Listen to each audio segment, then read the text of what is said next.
You're listening to the Soulless Minions of Orthodoxy, alternative DVD commentaries. Hello, I'm your co-host Josh, and with me in the Soulless Minions studios is my brother Justin. Say hello. Hello. Today we're going to be watching The Force Awakens. If you'd like to watch it with us, our sync point is going to be 9 seconds into the movie. So pop in your Blu-ray or DVD and sync it up, and you can watch it as we talk about it, or not. Or you can just listen to us in the car, in the shower, in the bathroom, whatever. It's up to you. The bathroom, preferably. So here comes the countdown. When you hear me say unpause, we'll all unpause together and watch the movie together. 3, 2, 1, unpause.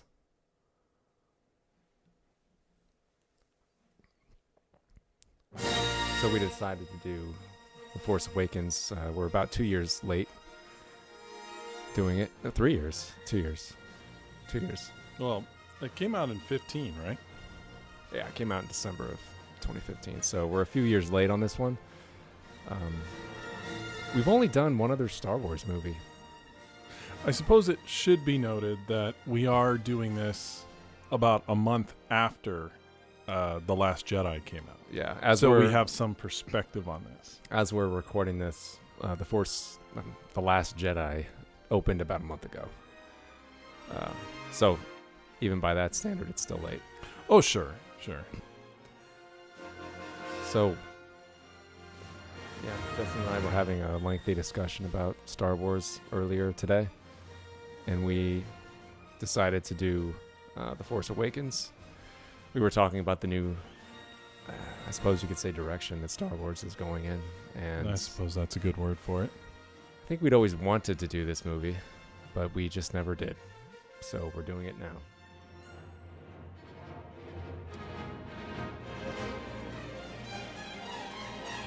Well, what do you think about the opening crawl? Yeah, it was okay. I mean, to be fair, I suppose it wasn't talking about, war. No, it wasn't talking about Senate and the trade guilds, and political things. Like, ooh, how exciting! I like the opening line. Luke Skywalker has vanished. Mm-hmm. I suppose that's something. It's one of those things. Maybe we're a little too close to it, and having grown up with the original trilogy, maybe we'll always be tainted. It's probably next to impossible to write one of these crawls now that would satisfy everybody. Honestly. Well, what do you think of The Force Awakens? We've never actually discussed Star Wars in length in our commentaries before, so. Well, boy. My opinion about The Force Awakens has changed over the past 2 years. When I first saw the movie, I came out shaking my head, and I was very critical of it. Yeah, you were very upset. and my criticisms of it, I still stand by, and I'll end up probably repeating most of them here. But your suit is suited desert fashion. Who taught you how to do that? It just seemed like the right way. He knows his ways as if born. Anyway, if you had asked me for a grade of the movie coming out of it when I first saw it, I would have said it's a C, C minus, whatever. I was very hard on it, which, to be honest, as a Star Wars fan, you should probably never really rate a Star Wars movie when you first walk out of it. You're too emotional about it, whether that be good emotions or bad. You can come out saying it's the best thing ever, and a year later you're probably gonna have a slightly different opinion. But 2 years later, I would say it's a good, solid B grade. Not a B movie, just a good solid B. I find it fun and entertaining. The weaknesses that I think are the strongest weaknesses of the movie are mainly editorial. Things they didn't need. Really, action scenes are edited well. moments like this, are fun and have lots of tension and all that. It's really just taking out things that aren't needed. We just passed a scene that, for example, I don't feel needed to be there in its entirety, which is a problem. One of my bigger issues with the movie overall. And by that, I mean, we're introduced in that opening scene to two characters talking, Poe and Old Man. And Old Man is talking with reverence about Princess Leia and kind of a veiled connection to being a resistance fighter, perhaps in his youth. Something. He has some sort of connection to the resistance / the Skywalkers / Leia, something to that effect. And he has knowledge of or a map of where Luke Skywalker could be. Okay, great. And he's giving it to our new hero of the movie. Great. But something that J.J. Abrams does, I've noticed not just in this movie but in other movies, is he has a tendency to show and not tell. Let me say that again. He has a tendency to tell and not show. So he shows us Old Man talking to Poe, and Poe is talking to him with reverence. I hate to reuse the word, but it doesn't mean anything to us. So when Old Man gets cut down here in a few minutes by Kylo, it's something that through their dialogue and through the way that it's shot and through music, we're clearly supposed to care about, but we don't know this man.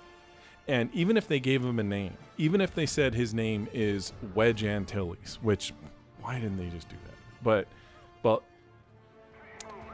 because we don't know him, we have no emotional connection to him. We don't care about his death. When he says he knows Kylo, that's interesting. But unfortunately, there's absolutely no follow-up to it. Who the hell was this guy? We are 2 movies deep into the new trilogy, the sequel trilogy, and I don't think we're ever going to find out who that guy was. And is it important to the story? No. But they're spending screen time in such a way on him that we are supposed to care. They might as well have just trimmed it up, have it be some guy delivering information, and that's that. Move on. But it's one of the weaknesses of J.J. Abrams, I feel, as a filmmaker, in that he tells you, hey, care about these guys, but he doesn't always give you reason. That's not to say he doesn't create characters we don't care about. We do. He does. But he also does things like this, which doesn't have weight. Take, for example, the Star Trek movie, the one that he did, 1 and 2 for that matter. He tells us that Kirk and Spock are friends, but he doesn't do a whole lot. He does some, but not a whole lot to give us the history of these guys. We're just told that they are best friends and they care about each other deeply, that sort of thing. So you see a lot of that in this movie. Like I said, not to say he doesn't give us genuine characterization. We spend 2 hours getting to know Rey. I care about Rey. That sort of thing. But it's one of those things that I find to be a weakness. When Poe meets Finn shortly, they're friends in like 2 minutes of screen time. And I mean, I don't want to say I don't believe it, but I'm not invested in it. And I think that invested is an important word. I am not invested in the friendship that they make just materialize between these two guys. Now, that said, I get invested in the dynamic between Rey and Finn because they spend screen time with them and I get connected. But anyway, sorry, you were thinking? Well, I was just going to jump in. You're talking about J.J. Abrams saying he doesn't show very well, that he tells too much. Is that entirely, you think that's entirely his thing? I mean, he didn't write this movie. No, he didn't write the movie, but he was involved in the process. And, I don't think he was given a script. So do you think that if somebody else directed this movie, right? Somebody, let's say Irvin Kershner directed this movie with the same script, do you think it would have you think we would have felt that we cared for Max von Sydow. Is that what you're saying? What I think is that take Irvin Kershner, for example. If Lawrence Kasdan had met with him at the start of production and they started working, that would have been a moment that Kershner would have said, okay, Kasdan, can you do one of two things? Can you either go back and add some dialogue, at least explaining to us who he is and why we should care about him, or just remove the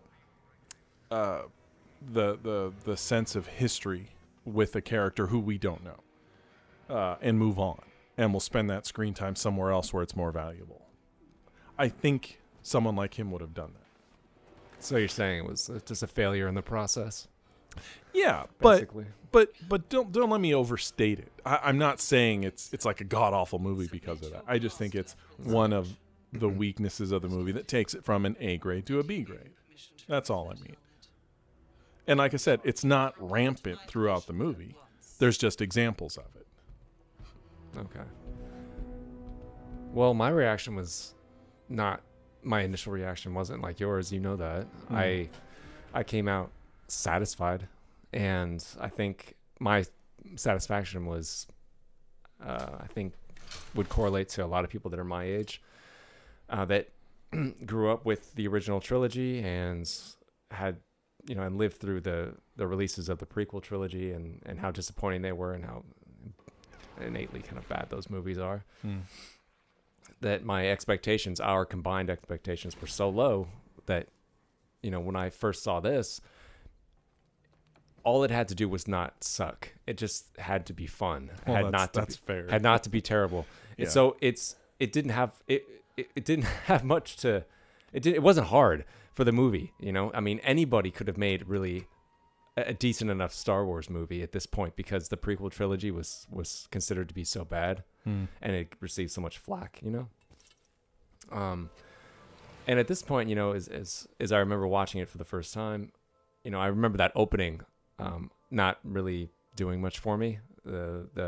The throwaway line with Poe, the who talks first? I talk first, you talk first. Yeah. Now that I think about it, because we were talking about The Last Jedi earlier, that's kind of reminiscent to that line in The Last Jedi, still waiting for General Hux. Yeah. It's like, are they going to give him like a cheeky one-liner in each movie at the beginning? Seems that way.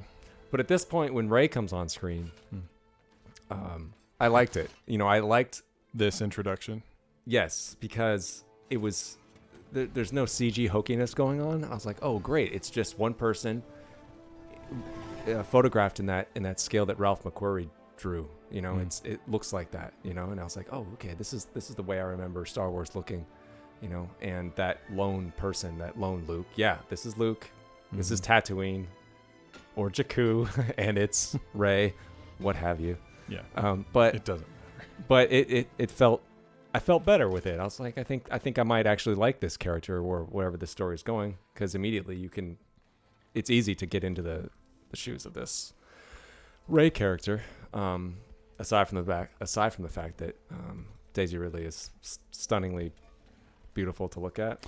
Well, she is. But she's also a good actress, Mm-hmm. and she emotes well, and you get on her side really easily just from a look. Yeah. From this look right here. Where you see her kind of dreamy. Yeah. See, this is that's. I mean, two perfect examples back to back of good character development necessary for the plot, and that's not the scene I was thinking of. Compared with something that just where there's reverence that didn't need to be there. Yeah, I just find that interesting. That I get it. I get why he did it. But. You want to show Kylo opening up just like A New Hope with Darth Vader being awesome and bad.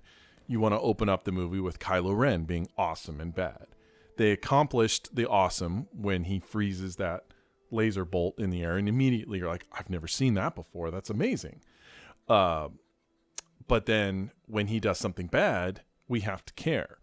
Now, when the Tantive V4 is stopped by the Star Destroyer at the start of A New Hope, we spend not a whole ton of time, but a little bit of time with the soldiers getting ready. We sense their trepidation. They're scared. We can relate because it's just soldiers getting ready for something bad. So when Vader comes in, or the stormtroopers, I should say, and they're bad, we get it. But this movie, he didn't establish anything for us to really get behind yet. It's just Poe, who we gather is the good guy, and he's put in this situation where the bad guys are coming, but he inserted this what was supposed to be an emotional beat that falls flat. Well, what do you think of this? I know this I love. It's no dialogue. This stuff, yeah, with Rey and her putting on the helmet, kind of playing. It's cute. I thought that was, yeah, it was a nice touch. Yeah, like cute. I said, like you just said, there was no dialogue in Mm-hmm. it. I know effective. I'm going on and on about that was, like one bit. It's effective. But, I thought, yeah. I do. Why didn't they just put it on Tatooine? Why did they feel they had to? I don't. That's good question. I mean, if you're gonna set it in an environment that we so closely associate with Tatooine, either call it Tatooine or put it somewhere else that doesn't look like this. What is with this tendency in Star Wars to have planets that only have one climate? I don't understand that. Planets a planet with Tatooine. Who says Tatooine is a desert planet? We just saw that one. People call it a desert planet. They call the forest moon of Endor the forest moon of Endor. It's entirely covered in forest. Yeah, that's a good point. And they call that the planet that Obi-Wan goes to in episode 2, Kamino. Yeah, an all water planet. I was like, did we see the whole planet? I was like, maybe that was just an ocean on the planet. I was like, man, I don't know. And when they show Hoth is clearly, you see it from the exterior. That's all ice. Okay, man. well maybe that's all ice, but it's like we see one area. Does that mean it's a planet with a climate? It's not going to have just one. I get what you're saying. Yeah, I don't know. I don't know why. It just seemed ridiculous to me. Yeah, it is a little goofy. I mean, there's nothing to say Jakku is all desert. We don't know that. A planet would not exist with all sand. I was like, there would be no there wouldn't be anything there's no plant life, there's no animal life, there's no cycle of life going on. I understand. Yeah. So there's got to be more than sand and dunes. It's not like the world's longest beach. It's on a very dry year. It's just not now like it's that. Tradition. They're just following tradition now. I don't think it's tradition. I think people who watch the movies just call it that. I think that's just the way they see it. Maybe. I had no idea we had the best pilot in the Resistance on board. So,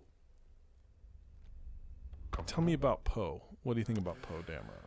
Only in the context of this movie. Okay. Well, in the context of this movie, I think he had potential to be an interesting character. Well, like anyone does, I guess. But I never found him to be very interesting. I think he's very one-dimensional.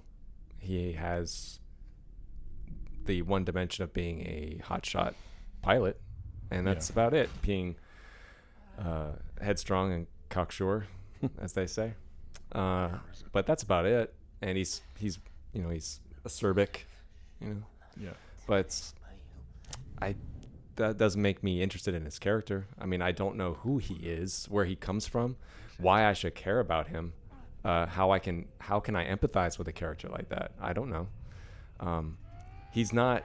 I mean, you could call him like the Maverick of, this Maverick. You could call him that of the Star Wars movies here, but Maverick. Even in the beginning of the movie, when Maverick saves Cougar. Yeah. When he saves Cougar. You get to know Maverick in the space of about 5 minutes. You get to know his character, and it's easy to feel his feelings. Yeah.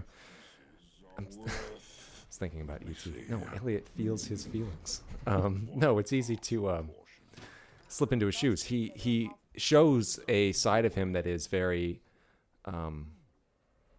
showy and cocky, but then he shows a side of him that is very caring and empathetic.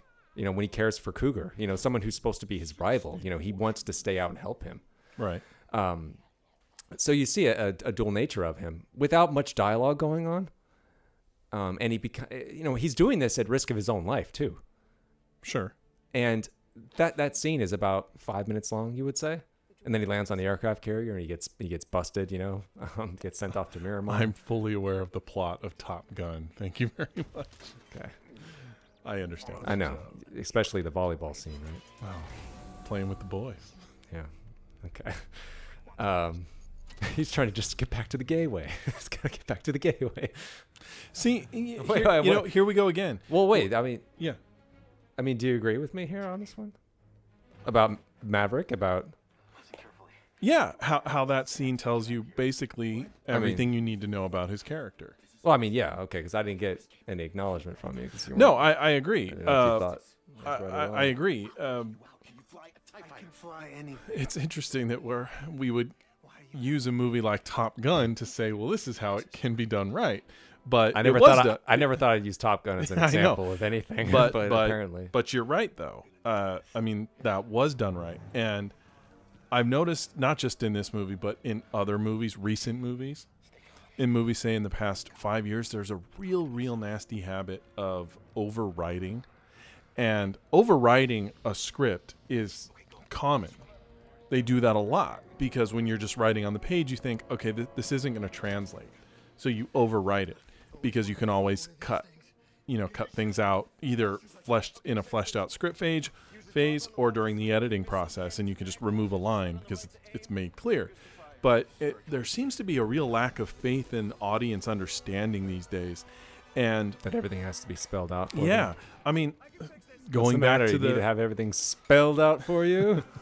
Going back to the Rey introductions, we were just seeing, so much of that is unspoken, but you could sit here and write a small paper on Rey at this point in the movie. And we had a clunky introduction to Poe, and then we come back to him after seeing Rey. And why would Poe even trust Finn? Well, I guess what does he have to lose? But he's not even suspicious of him. Oh, I know. That's what he I'm saying. He doesn't show it. They're friends immediately. I know. It's kind of ridiculous. But when Poe is being interrogated, not only is he throwing out, I wouldn't say one-liners, but he's caught, and he's being cocky, but it's more than just that. His dialogue, he delivers a line. We blew past it, but what line? His line is the resistance won't be intimidated by you. That's very unnecessary. It's not something you would say. Here he is, he's caught, and the dark side guy is probing his mind, and the resistance will not be intimidated by you. And it's lines like that I think are unnecessary, because you see that in his resolve. And I mean, in the context of that moment, what does that even mean? The resistance isn't in the room. It's him. It's, I won't be intimidated by you. He said the resistance? Yes. Are they the resistance yet? Yeah. They're called the resistance. They are? I thought they were the Republic. No. The Republic is what the Empire became. Let me rephrase that. The Republic became the Empire. Well, I meant like Republic, like they were the status quo. Weren't they the status quo? Who? The Alliance, whatever side that Poe is on. They're not a the Alliance is. They're not called the Resistance yet. They literally call it the Resistance. I know you're telling me he just said Resistance, but I didn't think they were a resistance movement yet. Like, they're resisting the First Order, but they're not a resistance movement yet. Like I said, they were the status quo, weren't they? I don't know what to tell you other than that's what they call it throughout the movie. Well, I know that's what it's called, but I mean, nothing has been destroyed yet. They haven't had that scene where the planet Death Star blows up everything. Well, yeah, true, but by that same logic, A New Hope, they still have the Death Star. They haven't destroyed it, but the rebellion still very much exists, and they're throwing wrenches in wherever they can. Well, no, I mean, they were the rebellion in the first Star Wars, yeah. Well, but these guys are the rebellion, whatever. No, I'm saying is that like in the continuity, we're getting way off track here, but I'm just saying like in the continuity of Star Wars, at the end of Return of the Jedi, it is assumed that the Empire was defeated. Oh, I see what you're saying. Yes. Okay, yes. But as evident in this movie, the Empire was not destroyed. It just continued in another name. I mean, well, they don't really go into that. Oh, they don't. No, I know they don't make that clear. I know there's books out there that explain it, but I don't give a shit about. Well, the I books. can only go off of what I've seen in Return of the Jedi, which is that they were defeated. But that is a very limited perception of what happened, because all we see in Return of the Jedi, depending on which version it's you're not a limited watching, perception. No, That's what they showed us. That's what I mean by perception. I mean, if you were to look at the special editions, yes, we see a couple different planets cheering and all that because they know the Emperor was killed and the Death Star blew up. That's all that actually happened. Well, I know that. The Empire has a military that spans the universe. The head of that empire was killed, and as shown in this movie, a new head is here. Stormtroopers still exist, so the Empire is still very much alive, unlike the events of World War II, where that military was deconstructed. You're talking about the Germans? Yes. Yeah. Well, the Nazis no longer They were existed. destroyed. Yes. That was complete annihilation. Yeah. You know, they were not allowed to exist anymore. Right. I mean, but what I'm saying is that for all intents and purposes, you know, by the end of Return of the Jedi, the feeling I got and the feeling I assumed they wanted us to have was that the good guys won and the Empire was done. Yes, I agree. That's how it's left. Okay. Then why did they not tell us anything about, you know, in the context of this story, like what happened after that? Dude, I'm 100% on board with you on that. They should have. It's right. too important. Yeah. Didn't you say that the flashback stuff should have been the first movie? Isn't that what you said? I have... Like this should be part 2 and Last Jedi should have been part 3? I have long held the belief that the events of this movie should have been episode 8. Because what they allude to in this movie as happening, you know, in the 30 years in between, at least partly, is that after the defeat of the Emperor, clearly a new figurehead in the form of Snoke takes over the Empire.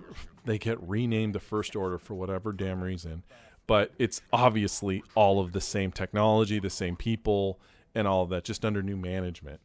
But quite aside from that which means the rebellion, while they succeeded in a battle, the war still rages on, obviously. But Luke, and this is the most important part, Luke then started a small Jedi Order with the intention of bringing back, you know, the Force in a big way.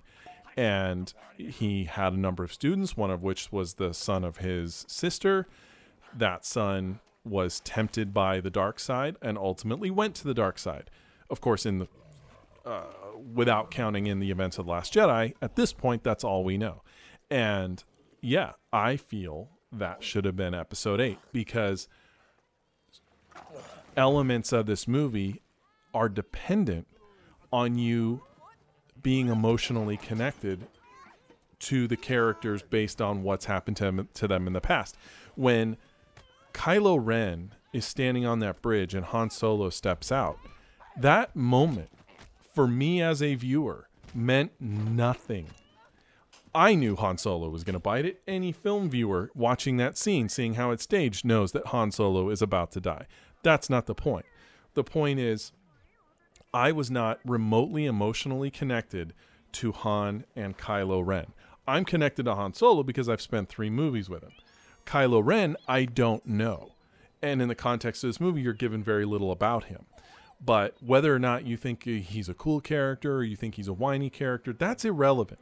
The fact is we are given no context to Han Solo and Kylo Ren, who, for whatever reason, Han Solo is made the focal point of Kylo Ren's either anger or next step in his evolution as a bad guy. Leia is ignored for whatever reason, probably just because Harrison Ford was going to be the major star of the movie. But put that aside. If you have 2 characters step into a room where one of them is going to be murdered by the other one, one of those people being the father, the other one being the son, a father and a son killing the father, you have to give us some context. I needed to see a whole movie that shows the father loving his son, the father saying to Luke, his friend and stepbrother, for all intents and purposes, saying, I trust you with my son. Take him under your wing. I don't understand this Force stuff, but I trust you with my son. That's important. That's a big deal. And then to see that same son grow up, betray Luke Skywalker, who we love, and take a number of his students and burn that school to the ground. That is heavy, weighty, dramatic stuff, all of which is given to us in throwaway dialogue in this. But had we seen that movie, had that been episode 7, when Han Solo steps out onto that bridge, that then means something. It means something when Kylo Ren kills him, because now, even though I think it's very weak motivation, now we understand at least why Kylo Ren needs to kill Han Solo, because he's trying to complete this journey to the dark side. I mean, yes, it is said in this movie that's what he's doing, but it doesn't emotionally mean anything. So if I'm expected to care about the family dynamic of Kylo and Han, you gotta show me that family dynamic first. So I wish that the flashback scenes that are in this movie were not flashback scenes. For some reason, the notion of, I don't know if you agree with me on this one, the notion of a flashback scene in Star Wars doesn't feel right. Is that because we've just never seen it before? Yeah, I think it's that. Or is that too much of a modern convention? No, I think it's just because we've spent 6 movies, and these movies have a formula. And that formula it's a linear structure. Yeah, it doesn't include flashbacks. Right. So putting flashbacks in this felt really wrong. Although I did like the flashbacks. Although you could argue it's not a flashback, it's a vision.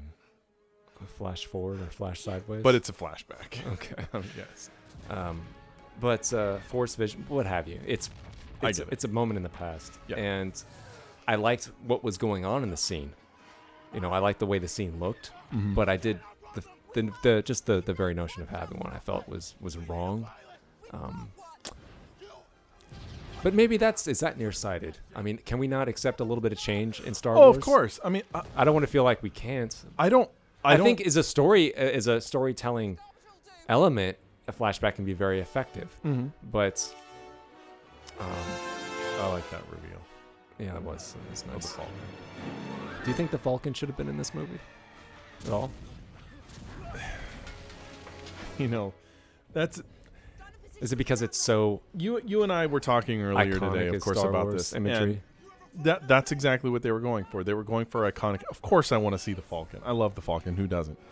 I like the Falcon too, but why couldn't they have given us something new? No. I mean, I really care less about seeing X-wings or about seeing the Millennium Falcon, about seeing stormtroopers, as I am about being moved by a good story. Yes, that doesn't matter to me. It's fun to see, but it's resting so heavily on nostalgia. Oh, 100%. And to me, that's like, it's like dangling yarn in front of a cat. It's or a shiny object or something like that.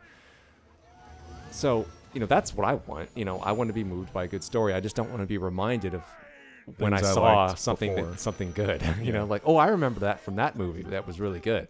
Oh, okay. I feel good about this. I'm like, well, how long will that last? That's momentary. That's what that is. Yeah, I agree. It has no resonance. You can't watch it again and then feel anything, and you can't be moved by something like that. That's all we want. That's and they did that with well, this isn't about nostalgia, but like with Star Trek Nemesis, when Jonathan Frakes is on record during an interview saying like, oh, Star Trek fans want action because Insurrection was a failure. Right. It's like Star Trek fans want action, and I think that's completely wrong. Star Trek fans don't want action. We want good stories. Yeah. We want good characters, and Star Trek 2 is not heavy in action, although people think it is. Not remotely. It's very slow paced. There's not a lot of action in it. It's heavily about people. Yeah. Trapped. And even the action is not very dynamic. It's not. Really. It's not. And the only reason the action in that movie has any weight is because they spent 2 hours making us care. The reason why we like it is because we care. We get into the Kirk. We get into Khan. The Kobayashi Maru. That stuff is interesting to us. It's emotionally very weighty.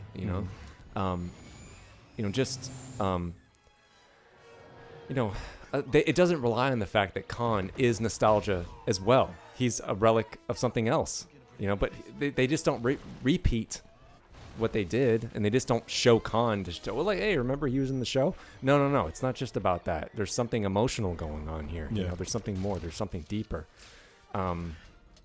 Here it's just like, oh, remember that ship that was in that movie before? Well, hey, it's back. That's really all it is. It's really disappointing. It's really disheartening. Because we were talking earlier about this, which is what led into this commentary, is that we didn't say Star Wars was dead. How did we put it? What did we say? Gosh, what was our wording about that? It's compromised. It's tainted. Tainted. Now. Yeah, it's tainted.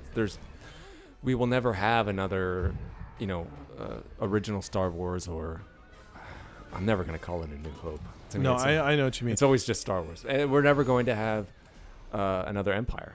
The best moments of this movie, Last Jedi, Rogue One, are large. Not all most of the best moments are directly connected to, in some form or another, nostalgia. The best musical bits of this movie aren't new pieces of music. It's music that references the original trilogy.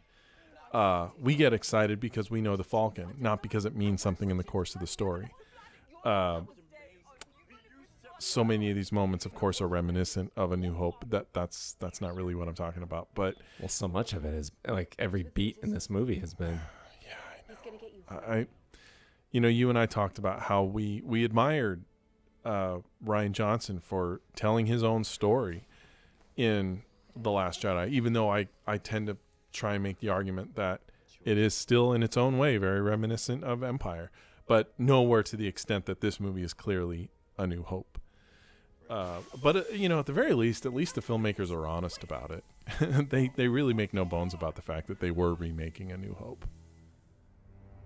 Are there just no more? I mean, I don't know. I was about to say, are there no more good ideas left? But I don't think that's true. No, I don't think that's true no either. More risk takers left? No. You and I talked about this earlier. They spent $4 billion to acquire this property. The last thing they were going to do was take a chance, especially right out of the gate. And I don't blame them for that. But surely they could have told this story in a way that did not make it feel like a remake of A New Hope, even though it is. In its structure. I mean, obviously the characters and some of the elements are its own, but structurally. Hasn't there been, over the years since this has come out, hasn't there been a kind of diminishing return in its reception? For this movie? Right. I mean, as I remember, weren't people fairly satisfied with it when it came out? The majority, anyway. Yeah. And then as the years have gone by, haven't people kind of lessened their appreciation of it? Isn't that what has happened? Yeah, I mean, I've certainly seen and read that. I think it's kind of leveled off. And the kind of oft comparisons to, the first Star Wars, and how it was very much a soft reboot. Yeah. Now, because I'm saying this because earlier today you mentioned about Lucas. Remember when you were saying when he was talking about from that documentary, from Puppets to Pixels or whatever, and you were talking about how, I put in Puppet Yoda in episode 1. Nobody liked it. And then I put in CG Yoda. And nobody liked it. He's like, well, I just don't understand what people want. Yeah. I don't get it. Yeah. And you were like, well, Lucas just doesn't get it. He doesn't get what Yoda means. He doesn't understand it. And it's, to me, that's very reminiscent to what we're seeing right here. Because, Kathleen Kennedy or whatever, all those studio heads gave the people what they thought they wanted. They gave them the Millennium Falcon. They gave them stormtroopers. They gave them the pseudo-esque Star Wars type dialogue and situations. And they're like, oh, this is what you want. Oh, this is what you want. And because that's what Star Wars feels like. Right. Well, this is what you want, isn't it? We just gave you what you want. And then you're saying, like, what do you mean you're saying it's like a reboot? This is what you wanted. Yeah. It's like, and now you're now you're backpedaling on us. This is not what you want. You want something new. I thought you didn't want something new. Lucas tried to give you something new with the prequels, and you hated it. What do you want? Star Wars fans are such a fickle group, man. You'll never make them all happy. Are Star Trek fans more fickle? I think they're equal. Are we more fickle as Star Trek fans? We're both, you and I. We're Star Wars and Star Trek fans. Well, not everyone is. Well, it's true, but I mean, we represent both, and I think we're both fickle for exactly the same reasons. Well, I think I'm more invested in Star Trek than I've ever been into Star Wars. Although I'm very invested into both, but It's a different investment. well, there's more Star Trek around. I think There's 5 television shows. There's how many movies? There's been always more Star Trek than Star Wars, so it's easy. Yeah. Anyway, what were you saying? I don't know. I never asked. So, if you had to grade the movie now, what would it be? Well, that's difficult because actually it's not. I mean, because I'm one of those people that had those diminishing return feelings. Because when I first saw this, I mentioned this to you. When I first saw it, all it had to do was not suck to be good and to be sort of fun, and it was. So I was perfectly content with it. That it was not like what Lucas had done with the prequel trilogy, that it was just a fun, space fantasy type of film. I was like, oh, great, that's all it needed to be. So I was perfectly fine with it. I think I would have rated it probably at the time I saw it probably like a B plus. At the time. But now I would probably rate it like a C. I think it's really. Yeah, I think it's pretty average in a lot of places. I think some of the few things that give it a lot of energy are the performances. I'm not saying that like they're stellar, but the energy from the people. Like Finn, I think is a useless character, but he has a lot of energy. He had potential. Yeah, I know. Yeah. But then again, Rey doesn't really have much of a character either. It's the actress, it's her mannerisms. She has charisma. It's her charisma that makes that character fun. Yeah. So there's energy going on from everyone. I mean, even Harrison Ford, who usually, in his later years as an actor, doesn't kind of phones in his performances. Even I felt like he was in this. I felt like he was trying. I didn't feel like he was trying very hard. I thought that they got Han Solo completely wrong. I thought that really in this. Yeah, I didn't like the way. I mean, that's just the way I would have preferred if they. I think I've mentioned this before that I feel like they just kind of regressed him. Yes. And I didn't want him to. He's wearing the same freaking clothes. No, he's not. It's reminiscent. It's not the same clothes. It's very reminiscent. But it's just it's like he's back to being the scoundrel again. I don't feel like why did they have to do that? He had moved on. He had grown by the end of Return of the Jedi. I don't really think he would be doing anything like this again. And I don't. Why is he not still with Leia, man? Like, come on. Like, I was really upset with that. Why did they have to split them up? I didn't think it was necessary at all. And I just think that him getting into smuggling again was just just the wrong direction to go. I mean, if he's going to be in there like this, don't put him in the movie at all. I think, unless his character actually needs to be there. I don't really feel like his character needs to be in this movie. Do you? The Trillium Massacre? No. Good. Well, I mean, other than name recognition, for face recognition, that's why he's here. What point does he really have? Really? Well, I mean, I'm sure he does in the story. Do you mean that as far as what role is he playing in the movie, or do you mean like when they sat down to write the story, why do we need to put Han Solo in this? Yes, I do. I guess you could say it's like both. I mean, I know he's there to get them to certain places. He's there to be a mentor type figure. But yes, why does it? I mean, you could say that. Why does it need to be Han Solo? It doesn't have to be. It's not everything. It's it just doesn't need to be him. And so why throw this character back into the mix other than just to capitalize on the fact that people like Han Solo? So. Well, boy, and it didn't make any sense. It was like bringing Indiana Jones back in Kingdom of the Crystal Skull. There was no point. They ended it with whatever that was, the Last Crusade. They ended it perfectly, riding off to the sunset. The story was done. They didn't need to tell Indy's story anymore. His story was over. I'm like, I assumed he had a life that went on after he rode off into the sunset, but I don't need to see it. It's the same thing here. Like, Han Solo story was done. We don't need to see anymore. Technically, his story was done in like an Empire, you know, like I don't think he really needed to continue further than that. Do you want to talk about the Rathcar scene that we're talking over? The Rathtars. Rathtar. This even when I saw this for the first time, I thought this is pretty bad. Yeah, I did not. No, I don't care for this scene. This scene is nothing but an action beat that serves no purpose whatsoever. For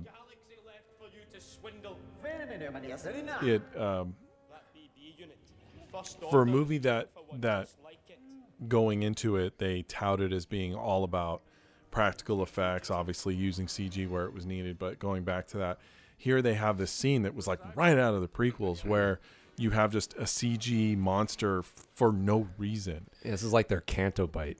I was actually going to say that, even though it doesn't go on nearly as long. Yeah. But I was actually thinking to myself, there's the scene begins earlier when they're talking on the Falcon and they're talking about Luke and saying, you know, you knew Luke? Yeah, I knew Luke.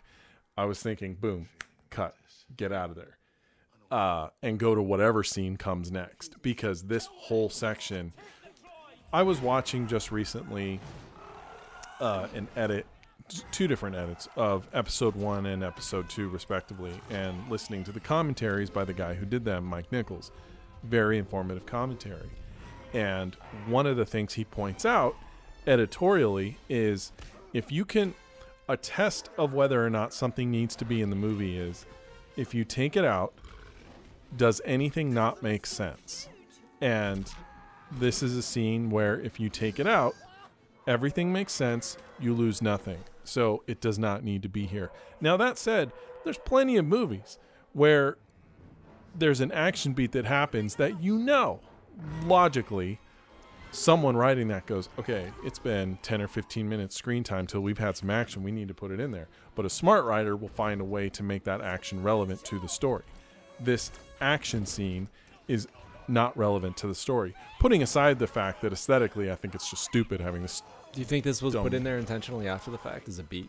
No, I don't think it was after the fact. Like, okay. It wasn't additional photography or anything, or maybe it was.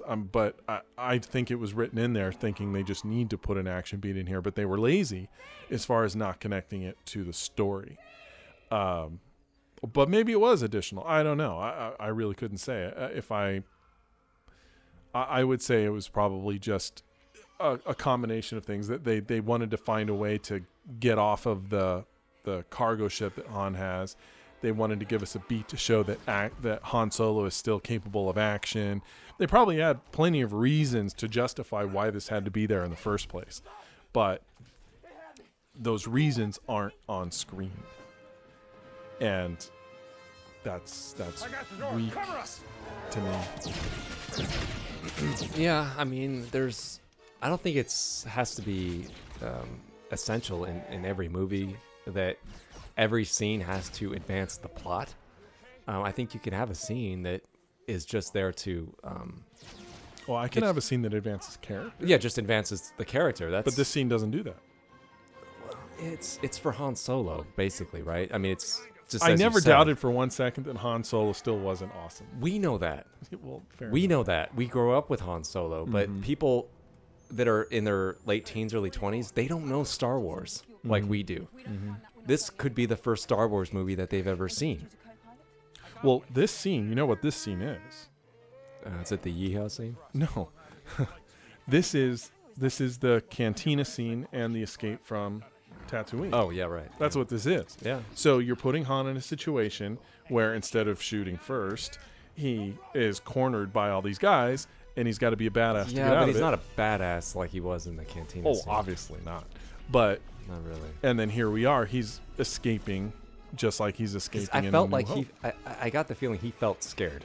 You know, when he was, Well, he was like, oh crap, I'm in trouble. Yeah, I know, but that like when he was talking to Greedo, I never had the feeling that Han was nervous. No, Like, no, not at all. Like he's like, he because he was like Poe. He's young and cocksure. Yes, know? but here I felt like, like, well, that's because he's older. He knows full well he's in trouble, but he's still going to be cool about I guess we can't say they're completely identical. I thought it was funny in the Red Letter Media discussion of this because they were talking about the Star Killer base, and because how it had gone from the Death Star, the moon-sized Death Star, to the planet-sized Star Killer base, and then Rich Evans was like, okay, the next movie it's going to be like the size of Jupiter, and then the laser's going to shoot out of the red spot. I was like, you know what? That's probably going to happen. I wouldn't put it past them. They love their giant lasers. Like, did you know? You remember at the end of, Jesus, look at Last Jedi. At the end of Last Jedi, they had a big laser. They had to bring a big laser out and say it's a Death Star style one. Yeah, it's like, let it go. Are they going to do this every time? That was something about this movie I could not believe that they did.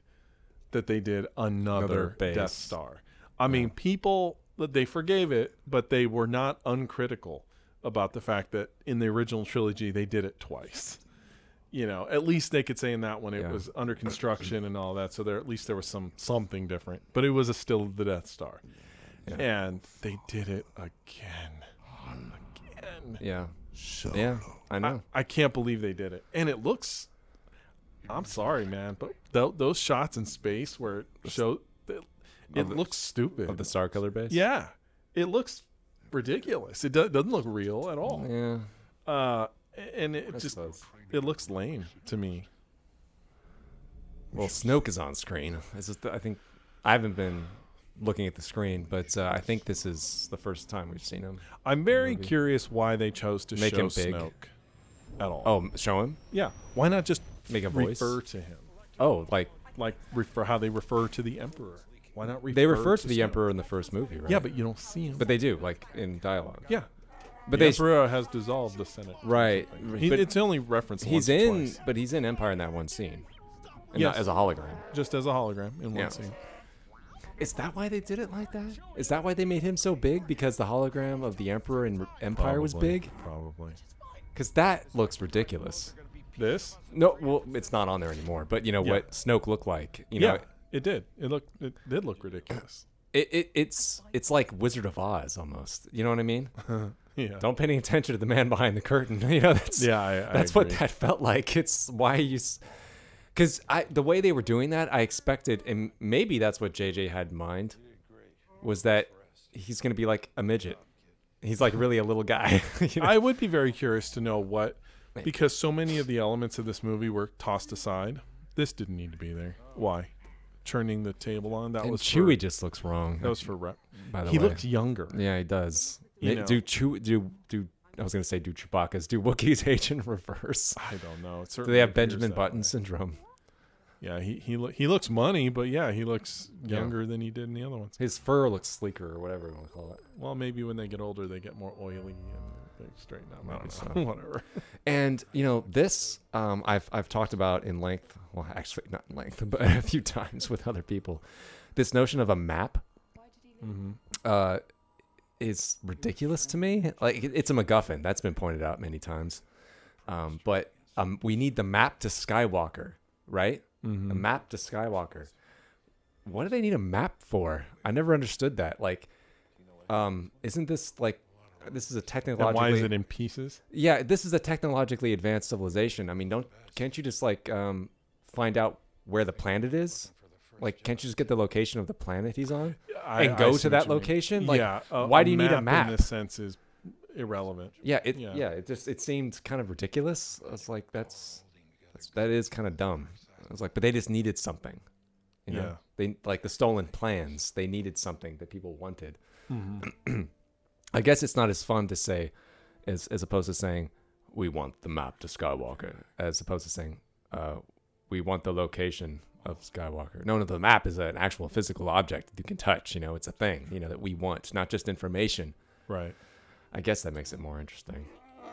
Yeah. I guess. You want my help? You're getting it. Gonna see it all. But why is that they just? Why do you think they did that? Did we What, talk about wounded that? Chewie? No. That cause we talked about this. I think before the movie even came out. He just said, "Yeah, it's all true." Wasn't he talking about the Jedi right there? He's talking about the Force. The Force, it's all true. Yeah. Like it's still a myth. Yeah, that And like the stuff they did with Luke is like that long ago. it wasn't that long ago. That's the thing that It's like me. It's I don't know. Like maybe it does make sense. Maybe it is a long time. Like it doesn't make no. sense. When I talk to people about things that happen, like young people, when I talk to people about things that happened in the 80s, I'm like, yeah, this really happened. Like, what do you mean? I'm like, don't you read history? Okay, yeah, certain events So maybe you it could is say possible. you could say, did that really happen? But she's talking about the Jedi like they're a myth. The Jedi weren't a myth. They existed up to 40 years ago. You know, not 40, 60 years ago at this point. There's a lot of people that are very much alive when in the context of the story. Yeah, I know. That were That's not- alive when the Jedi were Yeah. had a major building in the capital of the universe. Yeah, I suppose. So certain events, yes. The events of individual freedom fighters could be thought of as mythical. But to say that the Jedi themselves are a myth is stupid. Yeah, why would they? It doesn't make any Yeah, why would they sense. still be doing it? Yeah, I can see why that might be. Take it. For her to come out and say, Now you thought that by this relationship, you thought that could be his daughter, right? Didn't you yeah, think I that for a certainly bit? thought it. We all speculated. And that was a huge thing. Yeah. For years it was until we found out that she's unless that's a red herring too. Jesus, who knows? That she's not the product of anyone that we know. I think She's- they'll stick to that. and I hope they do. I really do. That was a good choice. Yeah. We talked about some of the things we didn't agree that Ryan Johnson did, but we talked about the things that he did well, that he did do well, and that was one of them. And also the way they handled that scene. Yeah. Yeah. That one of the things you and I talked about was that they set up a lot in this movie that was intended for payoff in either episode 8 or episode 9. And a lot of those things were not paid off. And they were either not paid off or they were intentionally derailed, which makes so many things in this movie like irrelevant. And that bothered me. But that's more of because we know some of the behind the scenes stuff that probably general audiences aren't really privy to. We assume that everyone knows what we know, but not, I dare say like 80% of the viewing public really doesn't give a shit who's directing the movie, how they got it, what they're doing with the writing of it. You and I know that because we're interested in it, but most people don't. They just go into The Last Jedi, for example, and enjoy it for what it is. They're not interested in its connection to Force Awakens. They just want to be entertained. And if it reminds them of Force Awakens, cool. If not, then the story is self-contained enough to where they can enjoy it. It's got to be an absolute nightmare to make movies like this, where expectations are ridiculous and they have to appeal to people who have no working knowledge of Star Wars and to those that know every little character name of every alien we're seeing right now. What a damn balance that must be. I can't even imagine.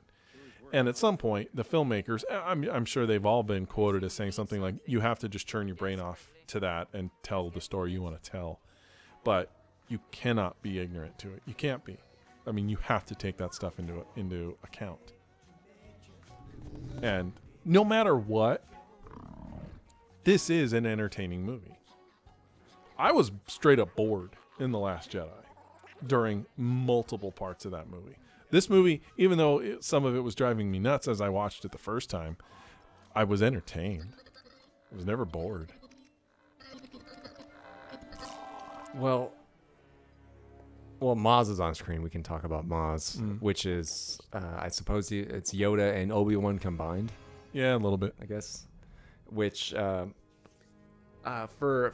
was really, my initial reaction was, I knew she was in it, but I was really disappointed when they put her character on screen for so long, and she was, Maz? yeah, and she's a CG character, and they've had everything in that scene was practical, at least that I could tell. was, Yeah, or at least seemed it like looked like it was. And then you have this CG character that completely stands out as not real. I mean, at least with the Snoke character, you could get away with the fact that he's a hologram. So, but she's supposed to be there physically with them, and it completely. Get off your goddamn phone. Thank you. She's supposed to be there, and it doesn't. Do you think she looks bad? Like, you mean like her design, or? I mean, like photorealism. No, she doesn't look photoreal. I mean, she looks CG. The eye can still tell, that it's not a real thing. Snoke looked pretty damn good in The Last Jedi. I have to admit, he did. Yeah. And I was pretty happy with that, but Maz does not. It's her coloring, maybe. But her character is bad. She's a bad character. She's just not interesting. See, here we go again, though. This is somewhat reminiscent of the Poe scene in the beginning. Han is acting like he knows her. I mean, he does know her, obviously, but she's talking like we know her. We don't know her. They're talking about things together, like they're talking like they're friends, but was she there? Yeah, but they're friends, but we don't know anything about their friendship. We know nothing about. It's like in the beginning of episode 2. Not where I was going. But go ahead. Okay, I was going with the beginning of episode 2 when they're riding in the elevator. Anakin and Obi-Wan. It's like, oh, this is just like when you fell into that nest of Gundars. You fell in there, Master, and I saved you. And it's like, oh wow, we're being told they had adventures instead of seeing them. Like, oh, what great friends they are because they say they are. Yeah. And you will learn your place. Well, let me ask you this. Okay. Yeah. Well, wait, what scene were you thinking of? I was thinking of Empire Strikes Back. This is Billy D. Williams. So, preceding meeting Lando, we have a scene where Han says, "We need to go talk to this guy. This guy can help us. He's an old friend of mine." Okay. And then we meet him, and they have this exchange. Clearly, they know each other, and he becomes a part of the plot. So here we have the same thing. He says, we need to go find this person, Maz. She can help us. They get there. They clearly know each other. They have this exchange. She becomes part of the plot for a little while. What's the difference? Tell me. I'm asking because neither of us like this. So why does that work? That's a really good question. This doesn't? I was thinking about that because that does work in Empire. And now, this, I'm this going to doesn't. discount the fact that she's a CG character because we Okay. can certainly be made to care about CG characters. So just pretend this is a midget in a suit. You're going to have the same reaction, I'm sure. Okay. I shouldn't say I don't. This is a guess because I don't remember what's going on. The dialogue. I don't remember what she and Maz say to each other. Right when they meet? I don't remember what their dialogue or conversation consists of. If they're actually referring to the past, like past events that we don't know about. Like, do you remember when this happened or that happened? This is just like that one time. I don't know if they talk like that. Not about specifics, but they're referring to the past. Okay. She's talking about. She's shit. telling him go home. Okay. Go home, but to Leia and all that. Okay. She talks about Chewie. Where's my boyfriend? Where's my Right. boyfriend? Yeah. I guess maybe it doesn't. Okay. Well, we had a brief preface of Lando before we meet him, like of Just like her. but of his character. Uh-huh. We didn't get anything about Maz's character. Yeah, as they're walking up, he said, "Hey, this is." Didn't you say don't look at her, don't look right at her? Yeah, he talks about her a little bit. Okay.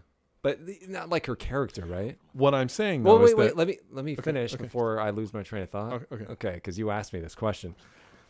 Okay. So when we meet Maz, we don't have the setup exactly that we had with Empire because he says, "Oh, he's a scoundrel like me. You'll like him. Oh, but he's got no love for the Empire. I can tell you that." So you know two things about him already. You know he's a smartass. And you know that he must be clever enough, but you also know that he could be trustworthy, but you're not sure. Mm-hmm. So you do know two things, very solid things about him. So he's on our side at least. At least he's on our side. Maybe not on the bad. Oh, maybe he's not. Maybe he's neutral. You never know. But anyway, so you do know two things. He may not be on their side, but he's not a bad guy. But he's not a bad guy. Yeah. So you may not know what he wants, so you can't quite trust him yet. So you do know a few things going in. Which makes when he walks out that door right, very interesting because we don't know. Very interesting. You don't know what his reaction is going to be. Yeah. And he plays it off. God, that's so good. And That's yeah. He's like, you got a lot of nerve coming here again, After what you pulled. And he's referring to the past, but for some reason it works. But he's lying. That's the thing. He is lying. Han's like, what are you talking He's being but he's doing that thing. He's referring to the past, but for some reason, yes, it's working. But it's not a real reference. No, but it's working on us because now we want to know what happened. What did you do? I guess it's because what's there in the moment, the chemistry between the two actors, the interaction of the two of them is not based on anything that we are told about. It's just right there in the moment. You're like, oh, these two guys, they have kind of this friendly antagonism toward each other. I can feel it. It's in the air. Mm-hmm. It's just there, and to me, is it just told to us? Here is that what this is? Yeah, it's okay. Like I said, they're not talking about specific events, but she's telling him, like I told you, go home to Leia. She's talking about Chewie and all that. We're supposed to care. We're supposed to go, oh, that's so cute. She knows, but a lot. You just went beat by beat. Okay, this is what happened, but right. Why does that work? Yeah. Good. Okay, look, you as a screenwriting thing, you broke down. Okay, they talk about him first. They tell you whether you notice it consciously or not. They give you a couple pieces of information that are important to make when he arrives interesting. And whether these things were intentional, screenwriting wise, or just a happy accident, who the fuck knows? But bottom line, because of the small bit of setup, when that door opens and Lando walks out, you're curious. You don't know where this character stands. And even after their little exchange, Han still looks back to Chewie. He tells him, watch your back, do this. Han is still very trepidatious about this guy. He's there because he has to be, not because he wants to be. And immediately after that, we have Lando walking us through Cloud City, telling us and telling Han, because Han doesn't know. So Han does need to be told, how did you get here? And he's saying, well, I got into the cloud mining business. We are not told how these guys know each other. We don't know their history. We don't know anything like that. We just know that they were clearly friendly and knew each other in the past. The details are irrelevant. Maz Kanata, straight up refers to, she has Luke's lightsaber. That is not an irrelevant piece of information. Lando doesn't have anything like that. He's just a guy that they met that Han once knew. And he tells us as they walk through Cloud City, basically what you need to know about where they are and what he is to this place. He's an administrator. Okay.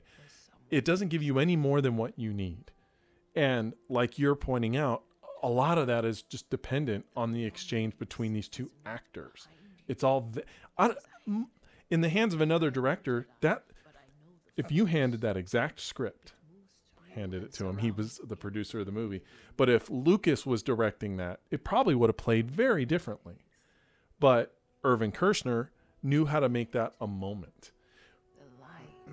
Somehow, we cared about Lando Calrissian. Yeah, you think about it. Like at least in the beginning, when Han first gets off the Falcon after landing on Bespin, and he comes out, and you're not sure where the scene's going. Yeah. Like, I don't know if it's nostalgia, but every line feels like a moment, Maybe that's because of Kershner. Like, how's it going, Chewbacca? You still hanging around this loser? It's like your ship. You lost her to me, fair and square. Everything feels like a little moment. It does. And it's given weight. It feels calculated in a good way. Like it means something. Well, I think that's because it's been noted that Kershner understood character, better than Lucas did, But how interesting, though, that Maz Kanata walks up to Han. She's a Han Solo. Walks up to him. Yeah. Where's my boyfriend? Where's that? Somehow that falls flat. Why? God, of course, goddamn it, man, if we had the key to this shit, we'd be making blockbusters every day. Maybe there is no magic key. It just somehow works sometimes, and sometimes it doesn't. I don't know. I really think it's... I'd like to think there's a key to it. I don't think so. I really think it's just dumb luck most of the time. Really? You really think so? I think it's like lightning in a bottle. I think you have elements that just come together, and that's when the great movies happen. They come together at the right time in the right place. Like look at Ghostbusters. You know, look, Sure. Aykroyd, Reitman, Murray, and This I know it's really bad. this Give guy me a Heil is in, Hitler. this guy's in everything now. By the way, What's his name? Domhnall Gleeson. Oh yeah, right. He's in bloody everything. Yeah, look at everybody from Harold Ramis, that from Ghostbusters. They all came together at the right time and the right place. Yeah. And that's what made that special. All those people and ideas coming together at the right moment. It almost wasn't that movie. It was going to be something else. True. It was going to be Belushi in it, and it was going to be completely, full of ghosts in the first act. It was going to be completely different. Look at, when Lucas made the first Star Wars movie. Same thing. Right time, right place. Not only in Hollywood, but in culture. The culture was ready for something like that. He had, he had the special effects elements. All those artists and all the actors.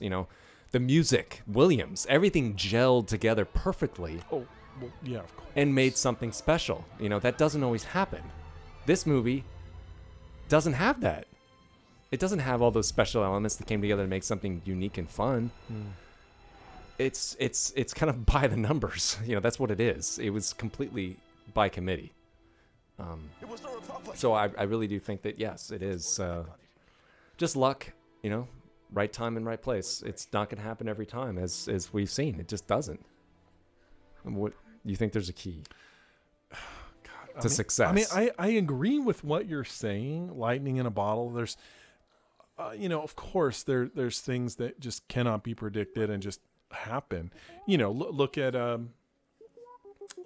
Star Trek, the original series. When Next Generation came out, everyone said they'll never recapture the magic of the original series because the chemistry between Kirk, Spock, and Bones was perfect, and they'll never recapture that. And they were right. They didn't. They went for a whole different kind of chemistry, and that worked. Yet, basically, Voyager is Star Trek The Next Generation. Like, same structure, same outline, yet has virtually none of the charm. Why? They're all capable actors. I mean, Michael Dorn isn't any better an actor than Tuvok. They're same caliber. Yet, I like Tuvok, but I love Worf. Why? I don't know. Now Chakotay, he was a weak character, but something happens in that magic between those TNG actors. It leaps off the screen. It works. Why? Is it on the page? I'm going to say it's not. I'm going to say it's the actors. So, by that same logic, looking at Voyager, I would say there's something about that choice in actors that they didn't cast it as well as they could have. That's not to say that Tim Russ wasn't a perfectly fine actor and did a good job as Tuvok. He did, in a vacuum. But did he have chemistry with everyone else? Not so much. They very often put him up against Neelix. In my opinion, it never worked. Ever. They tried. Yeah, they had a moment or two here or there, but it never had the dynamic that Odo and Quark did. And it was the same sort of dynamic, Mr. Rigid versus Mr. Fun Guy. And it never held the same sort of interest to me that Odo and Quark did. Why? Was it the actors? Maybe. I didn't like Neelix as a character, so that's an element. So is the fact that Maz is someone we don't really like or we don't care? Is that why we're not? If that had been the exact same dialogue delivered by Warwick Davis in makeup, would that scene have played totally differently to us? You think? Because we like Warwick Davis, and he would have put some sort of character in it. We would have liked him. Would it have meant something? I think. Does any of this make sense? What I'm saying? Yeah, of course. I see your point. I think I would have had. I mean, I'm basically agreeing with you. It is a lightning. Yes, I would have. I think I would have had a different reaction entirely if it was a person in that role for Maz. Depending on how they played it, I think it would have come off much better. Because how much chemistry can you have with a CG character? Fair enough, dude. Fair enough. I mean, it's right there. You know? It's just not. So, what are you gonna do? Yeah. Oh, is this the first fight we have with the lightsaber? Yeah. When he first turns it on, man, what a great bass boost. Boo! When it turns on. And what is this that this stormtrooper? I don't know. And this is because it's taking the blows from this thing. It is, and doesn't he say traitor? Traitor. I actually, you're aware of this. I did a cut and edit of this movie, and I removed that scene where he fights that guy. Oh, the one we're watching right now? Yeah, where he fought that stormtrooper. I removed it for a couple of reasons, but one of them was the fact that this may sound goofy, this may sound fanboyish, but that weapon, that's kind of a big deal. First of all, why is the stormtrooper carrying something that emits some sort of energy field that can repel a lightsaber? Why? What was that weapon? They're here to do ground battle. That weapon made no sense. That and to have a weapon like that can repel a lightsaber in the context of the Star Wars universe, that means something. Those lightsabers are supposed to be almost unworldly, and they can cut through anything. They don't have the distance capability of a laser. No. So the fact that they can tear through anything gives them tremendous weight and a scare factor. So to have a stormtrooper have something that is essentially a lightsaber is kind of deflating of what the lightsaber is. It takes out the magic. It takes out the magic. Right. And then secondary to that, story-wise, you're supposed to believe... let me rephrase that. You're supposed to, as the viewer, the intention was that until the end of the movie, you're supposed to be questioning whether or not Finn is force sensitive. At least that's how it was kind of presented. I think at this point in the movie, he's not. But to see him handle a lightsaber kind of effectively deflates the end of the movie when he's fighting Kylo, because he gets his ass kicked. And if I'm going to see a person who is not a Jedi pick up a lightsaber, A, I don't want to see him do it twice, because that makes it pedestrian. And B, it takes away the threat, because now at the end, I know he's handled a lightsaber somewhat effectively.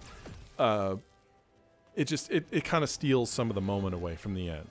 So saving that lightsaber, which is being held up as the MacGuffin, as this mythical device, don't turn it on. Turn it on at the end. That makes that final reveal of when it gets pulled into her hand and she ignites it have so much more power. Yeah, well, now that you say that, I never really liked the idea of his lightsaber being another MacGuffin, because it's a physical object, and now it's endowed with the Force. Well, yeah, somewhat. It's an object. The Force was never about the physical. That's not who Luke is. Luke isn't his lightsaber. Neither was. That's what Yoda was teaching him. Not this crude matter. Not this crude matter. It's like, why? Who cares? It's like his lightsaber should mean nothing to him. He made another one.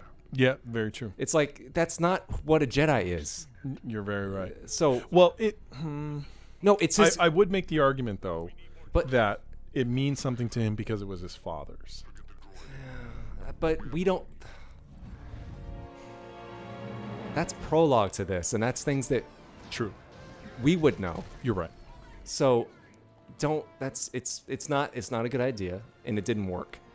The weight of it doesn't work. It has no emotional weight to me. It's like a knight. His coat of arms, his ethics. Mm-hmm. That's what makes him a knight. You know, not his sword. That doesn't matter to him. Its sword is a sword. It's just steel. You know, that's not what he's fighting for. Remember the scene in episode 2 where what's his name? Obi-Wan and Anakin are chasing after Zam, and he loses his lightsaber, and he's like, "This is your life." Oh, that was a horrible. That was a horrible line. Oh yeah, of course. But it's something that it's a symbol of what you're saying where something happened over the course of these movies being made, the prequels included, where the lightsaber became part of being a Jedi. Well, yeah, fanboys did that. Well, not only did fanboys did it, the movies didn't help by demystifying it. Oh yeah. Well, everyone wanted to make a movie holding a lightsaber. I know. It was ridiculous. I know. So it became a thing, and Yoda in Empire did not have one. She doesn't look too bad right there. She looks okay. Something happened in between this one and Last Jedi where she... Oh, because right there, she looks okay. Like until she starts talking. Okay. Well, and I just remember because in The Last Jedi, her face was a little bit more. No, her nose is fat. Yeah. It's like she was near death and she just didn't know it. Okay. Sadly, What do you think about 3PO popping in and being a part of this here? We have been not remotely screen specific. We're talking about a lot of general Star Wars ideas that do connect to I mean, it this. doesn't matter. No. But here we have Leia introduced. We've gone back to the screen occasionally. I think that... I like this. Oh, this moment? He comes and gives her a hug. He doesn't give a shit what they're talking about. He just comes and... Yeah. That's good. That's good.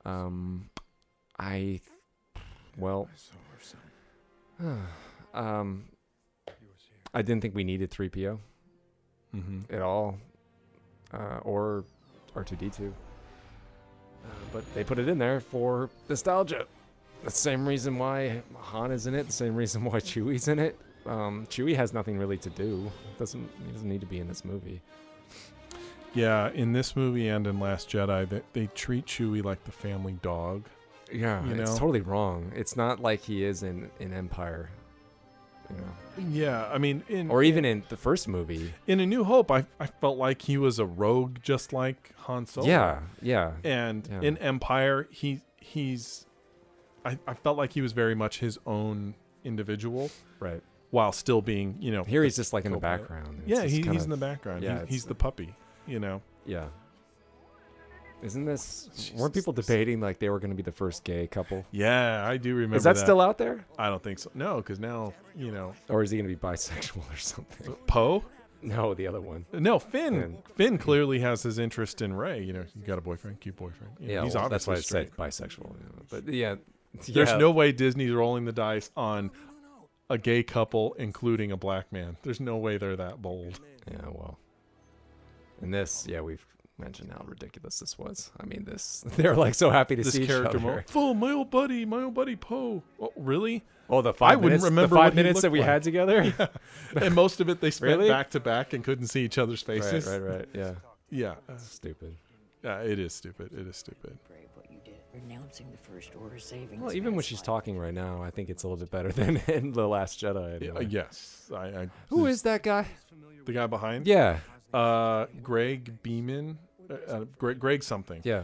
He's a friend of J.J. Abrams. He was in the first couple seasons of Heroes. Didn't see it. Something I saw. He was in a bit part in Mission Impossible 3, which J.J. Abrams did. Keep going. He's a character actor, dude. I know that face. Yeah, he's in a lot of things. Okay. Little pieces like this, I regret to inform you, but this map recovered from BB-8 is only partially complete. Well, they didn't do anything because C-3PO's in Last Jedi, and that red arm is gone. Yeah, not much. But his red arm is gone. I know they changed it. And they don't even. That's one of those things they never like. We're not going to go with. That was just. We're not going to go with it. They set up all these things, and it's like, yep, never mind. Never mind. I know, it's sad. Never mind. Princesses. Do you think it was necessary to put everything in there again, like the set dressing, to make it look like so identical to, to Jedi, like when they're around the table? Yeah, to like Jedi, to Empire, to have everything to be so reminiscent of what we already know. No, but I think that was a very calculated nostalgia again. Like you and I talked about, why was Jakku a desert planet just like Tatooine. Yeah. Would it have affected the success of this movie if Jakku looked like If it was trees and streets, trees, and something? I don't buildings know, and, anything. Yeah. Cars. Sure. Would it have? Why don't you give me your, while I step away for a second, give me your musings on BB-8 and the need to create a family-friendly droid in these movies, including Rogue One. Oh yeah, K2SO. Sure. Well, BB-8 aesthetically it's a good design. I like the design of BB-8. It has a kid-friendly name, which I suppose was the point of giving it that name, and so they could sell toys. Back to the only thing I was ever earning. K2SO, on the other hand, is not designed for children, but he's played up for humor. I didn't really see. I mean, I guess if they're doing a reboot, then I guess putting in another droid, BB-8 to be the kind of combination of C-3PO and R2-D2 is fine. I guess it works fine. He's a likable enough droid. It's all a retread. It's all a part of the soft reboot. I don't want to talk about this question anymore. Justin's not in the room anyway to argue with me. We were talking about Lucas earlier today, before we started recording this, and we were talking about how out of touch he is, at least how he appears now. Like when he was making Red Tails and he's promoting it and he calls it he called it the first all-black film, and that sounds pretty laughable and ridiculous. Why would anyone say that? Why would he think that that's true? Is he really that out of touch? Maybe he is. And how heavily he was criticized for making the prequels and for people not enjoying them. But at least they weren't retreads of the original. They were new. They were new stories. They were told differently. It was political, and it was about how this republic churned into this empire, and he, at least he can get credit for that. That he wasn't repeating himself. That he decided to tell a different story, and he did. At least they were fresh in that way. They weren't good.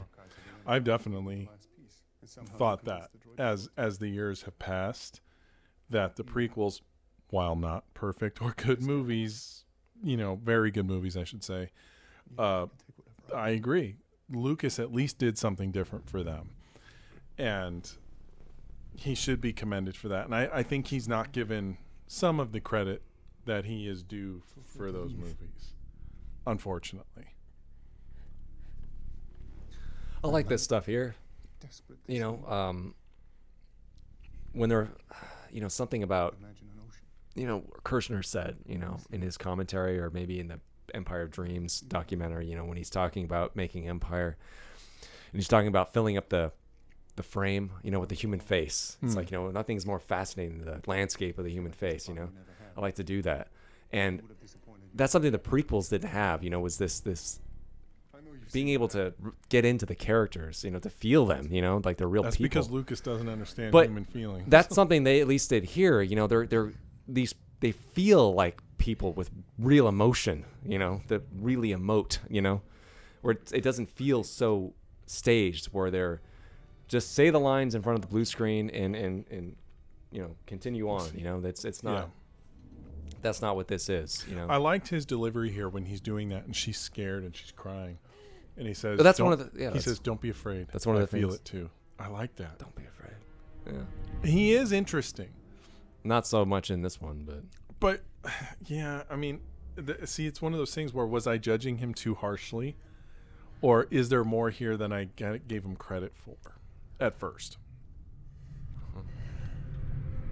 She's doing a good job. I mean, it's there's a lot of emotion they're putting off without talking right now. And I like the way he's playing it. Oh, this was a good moment. Like, you're scared. Didn't she say that? You're scared? Or yeah, like I can see what's going on in your mind. You know, like, oh, I didn't see that coming. You know, it's like, oh, that's interesting. Yeah, this whole thing of where they can kind of, not just I mean, they've established in this movie that he can kind of get in your head and read your mind. He did that with, Poe at the beginning. So for her to turn it around and be able to do the same thing, I like the look. He's like, oh. Yeah. He's like, he was convincing Dad of his side of the story, and he knows now his brother is going to come in and be like, oh. Yeah, right. I kind of liked how they did that. It's a kind of a new force power on screen to be able to straight up read a mind like that. But it, like you said, it played well, and how she turned it around, that was interesting. It immediately makes Kylo more human rather than superhuman. Yeah. Which, this is something else you and I also talked about today earlier. I've read many things talking about the making of this and The Last Jedi. And one of the things I said was that there's really no plan. When they sat down and crafted this story, they had no idea what the next movie would be, or Episode 9. They do not know. They didn't know then who would be Rey's parents. They left it open-ended in this so that the next set of filmmakers could come in and not have to pick up someone else. I mean, they were going to have to pick up the story elements, but they wouldn't be committed to other people's choices, that they could make a choice. And they stuck with that in The Last Jedi. Whether or not you like it is not the point. But they left a lot of things open for that purpose. And as you and I talked about, it seems as though Rian Johnson almost spitefully either ignored things or went a radically different direction, to where it makes there's almost like a disconnect between this movie and The Last Jedi. They feel very different, and I don't know if that's entirely a good thing. I almost think, when they did A New Hope, Empire, and Jedi, obviously there was not Lucas had some sort of overarching plan that it would be the redemption of Darth Vader, whatever, fine. But a lot of it was unplanned, and they made certain things up as they went. So that seemed to work. But I think it might have been better in this sense, knowing that Lucas didn't know he was going to be making a trilogy. He didn't. When he did A New Hope, he certainly didn't know that. When he did Empire, he thought there was a chance he could completely derail the brand new franchise he just made. And 3, he was like, that's it. I'm buttoning it up. And it became a trilogy. So because that was a trilogy, they made the third one a trilogy. Now, that said, I do think he had a plan. But of course, we all knew what that plan was. Anakin was going to go bad. Padme would have to do this. They'd have kids. And it was already set. But with this, they're not having a plan per movie, and I think they might have benefited from sitting down and committing themselves to certain elements that would happen later, so they could set things up and pay things off later on, rather than what happened with this and Last Jedi, where there's the appearance of setup that goes nowhere, and stylistic choices or whatever that get abandoned. I don't know. What do you think? Do you think they should have sat down and planned this out better? I will bet you that if they knew what they were then going to do with Kylo Ren and Rey in The Last Jedi, they would have played events in this movie differently. You know what I mean? And I think the movies would have been different had they had a plan. What are your thoughts? Let's go. I'm actually quite surprised that this huge studio, Disney, does not have a plan. Yeah, really. That's very odd that they're doing it this way. I don't know if that would have made it better or not. I don't know if that's necessarily even the right way to go. I just thought because they are this committee, this corporation, that they would have it all planned out to guarantee, to know where their risk is going. You know, this money that they're spending, are they going to get their money back? Are they going to make a profit? You know, that this would have a blueprint. But I don't necessarily know if that would make things better. I mean, does that hamstring you though creatively? Well, okay. Look at the flashbacks. We were talking about the flashbacks earlier. Here they give us all these elements of things that happened in the past, the Knights of Ren and all of that. Clearly, they are in this set up to be, that's like a story we're going to get. Last Jedi, didn't touch it. Nothing. And even if they go back to the Knights of Ren and tell us more in the episode 9, it's like too little too late now. You know, now we're a movie past it. And I don't know, man. I wish, even though they replaced Colin Trevorrow for episode 9, I wish maybe they had said, okay, because they set the Colin Trevorrow was going to be the director for episode 9, and then they fired him and brought JJ back.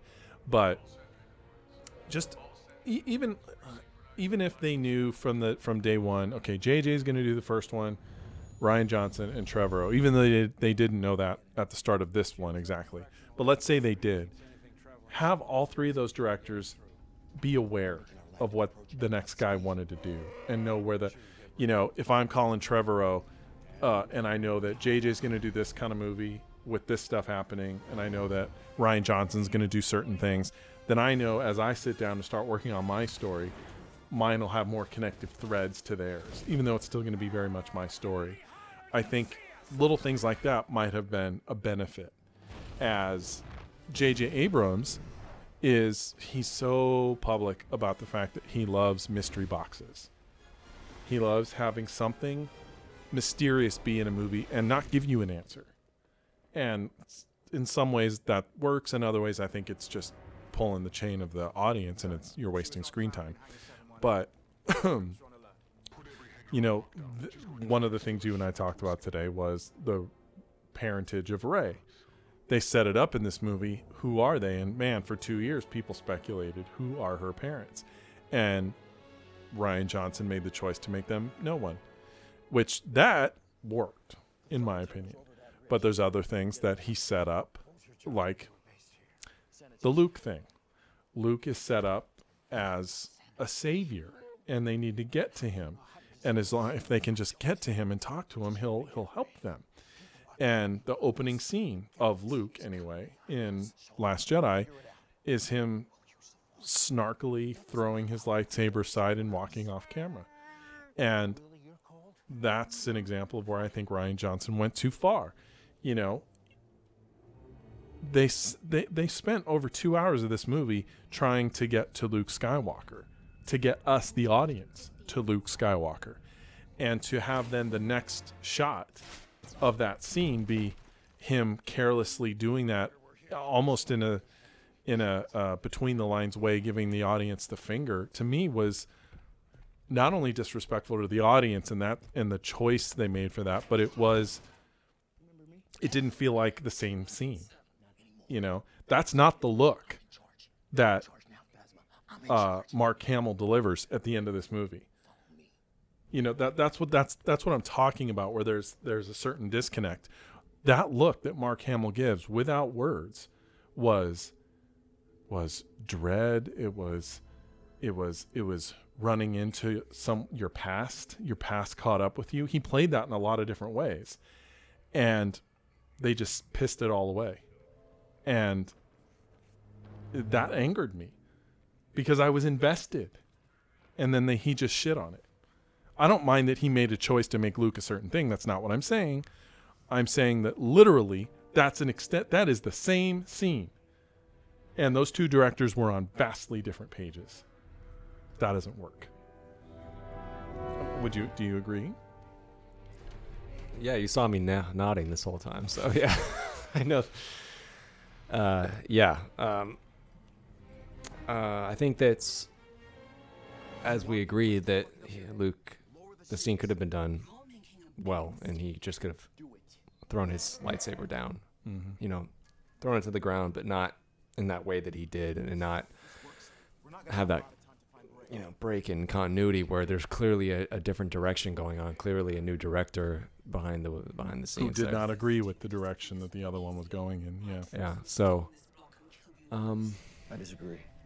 Let me ask you something. yeah. I want to get your thoughts.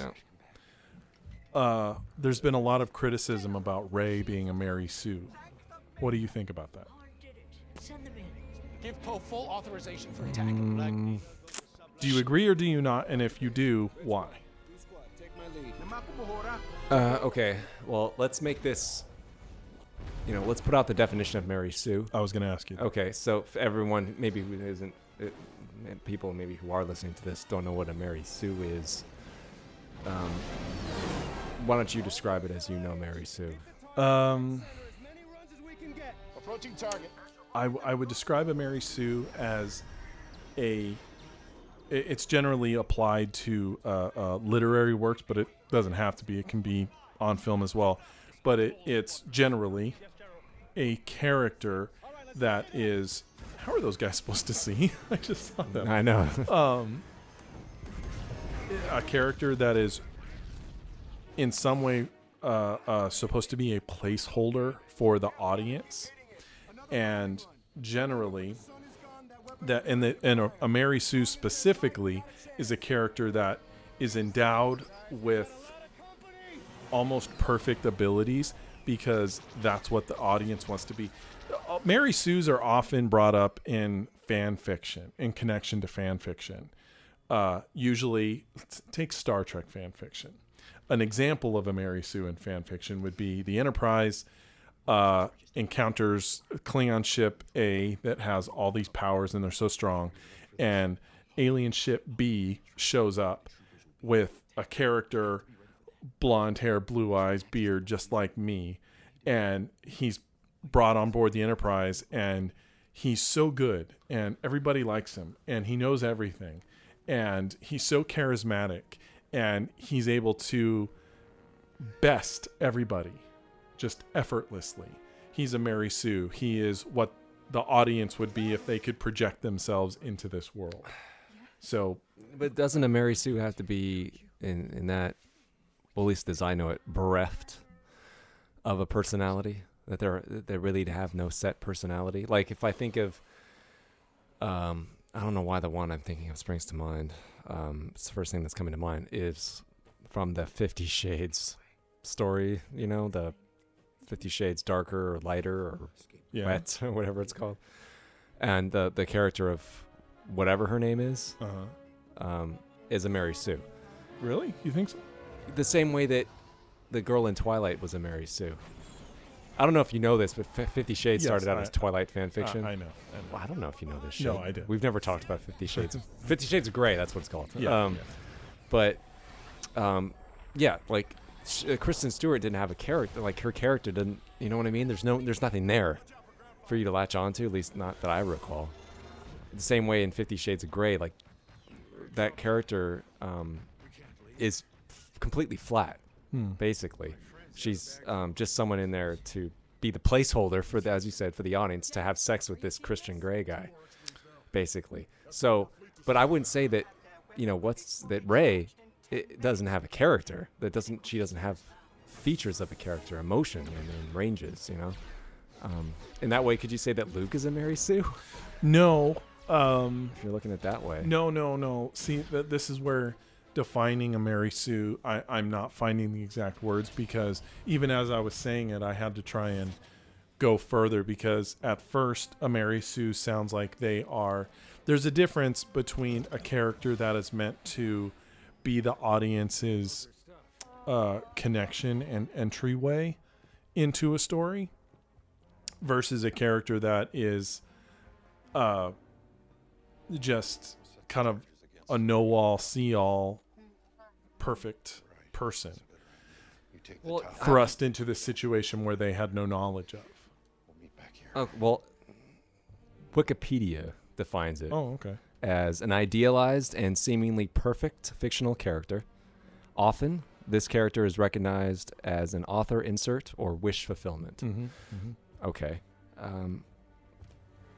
Do you think? I mean, I don't know if I would consider Rey completely idealized. I think people argue this about Rey mainly because of her shit with the lightsaber. You know, maybe it's like she's put in these situations and she's constantly getting out of them very easily.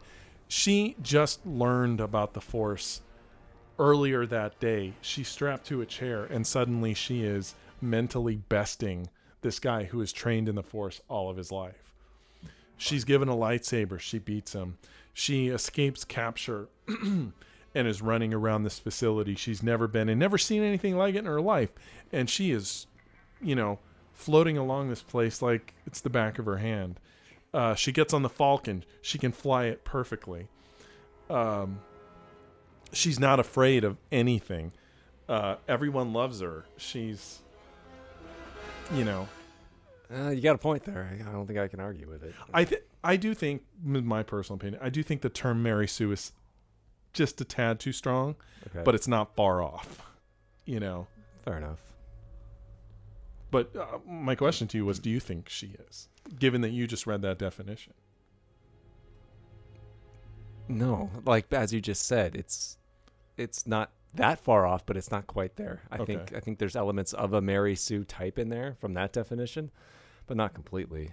No.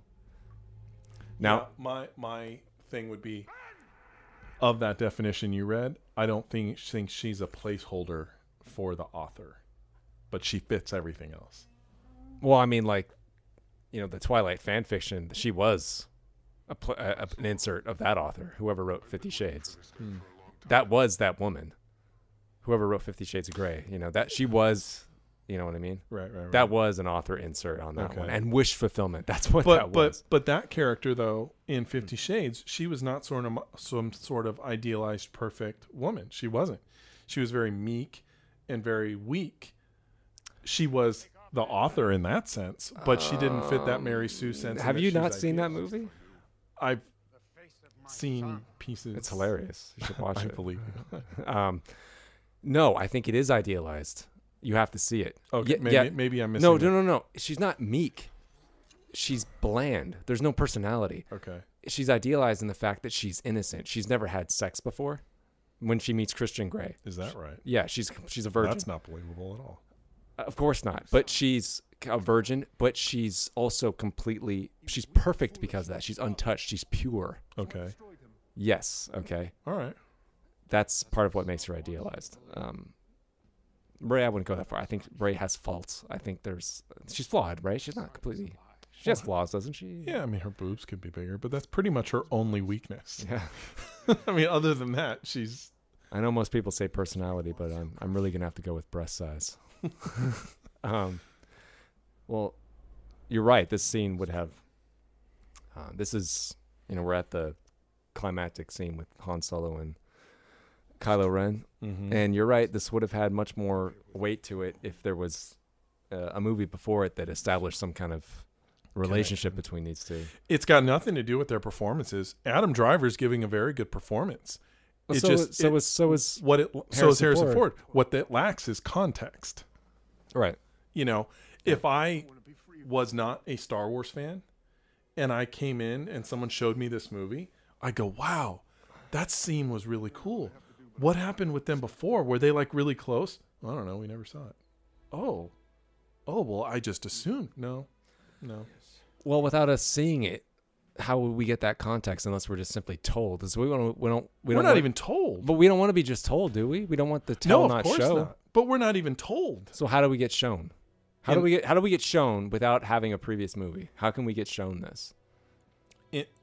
Okay, yeah. If there was not going to be a movie before this, yeah, then in the context of this movie, the way it is, flashbacks, either flashbacks or a condensed, first 10 or 15 minutes of the movie where it kind of sums up the past 30 years in kind of montages of sorts. So like a prologue. At least a prologue. Kind of that would be something. Even though it's not the way I would choose to go.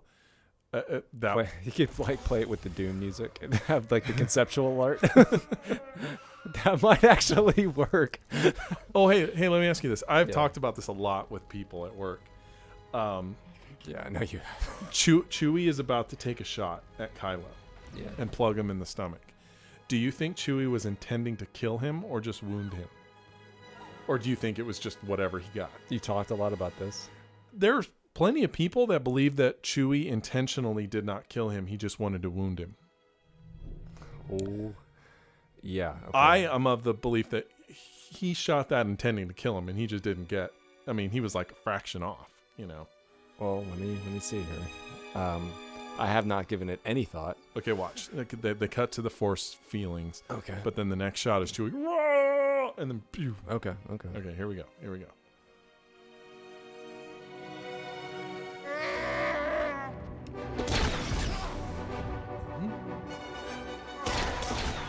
Oh, okay. So he did.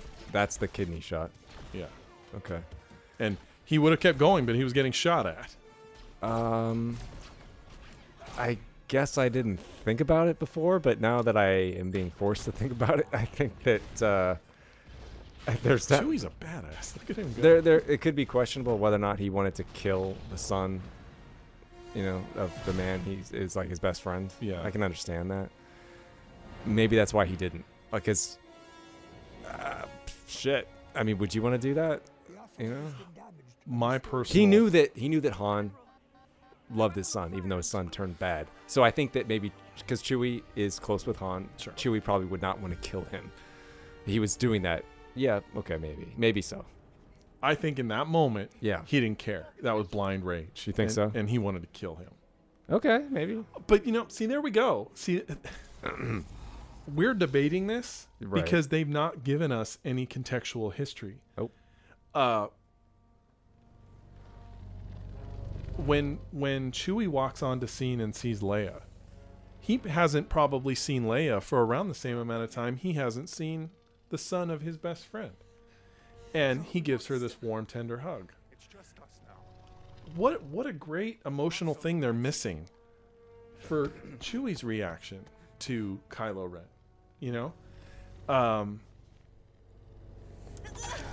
It's disappointing because that was a missed beat. Why does he hit it? Because he's mad. He's psyching himself up. He's like, oh yeah, feel that pain. It's giving him power. I It's know, giving but him that's energy. like it's kind of retarded. Like, I like it. I like I it. don't like it. To me, it seems silly.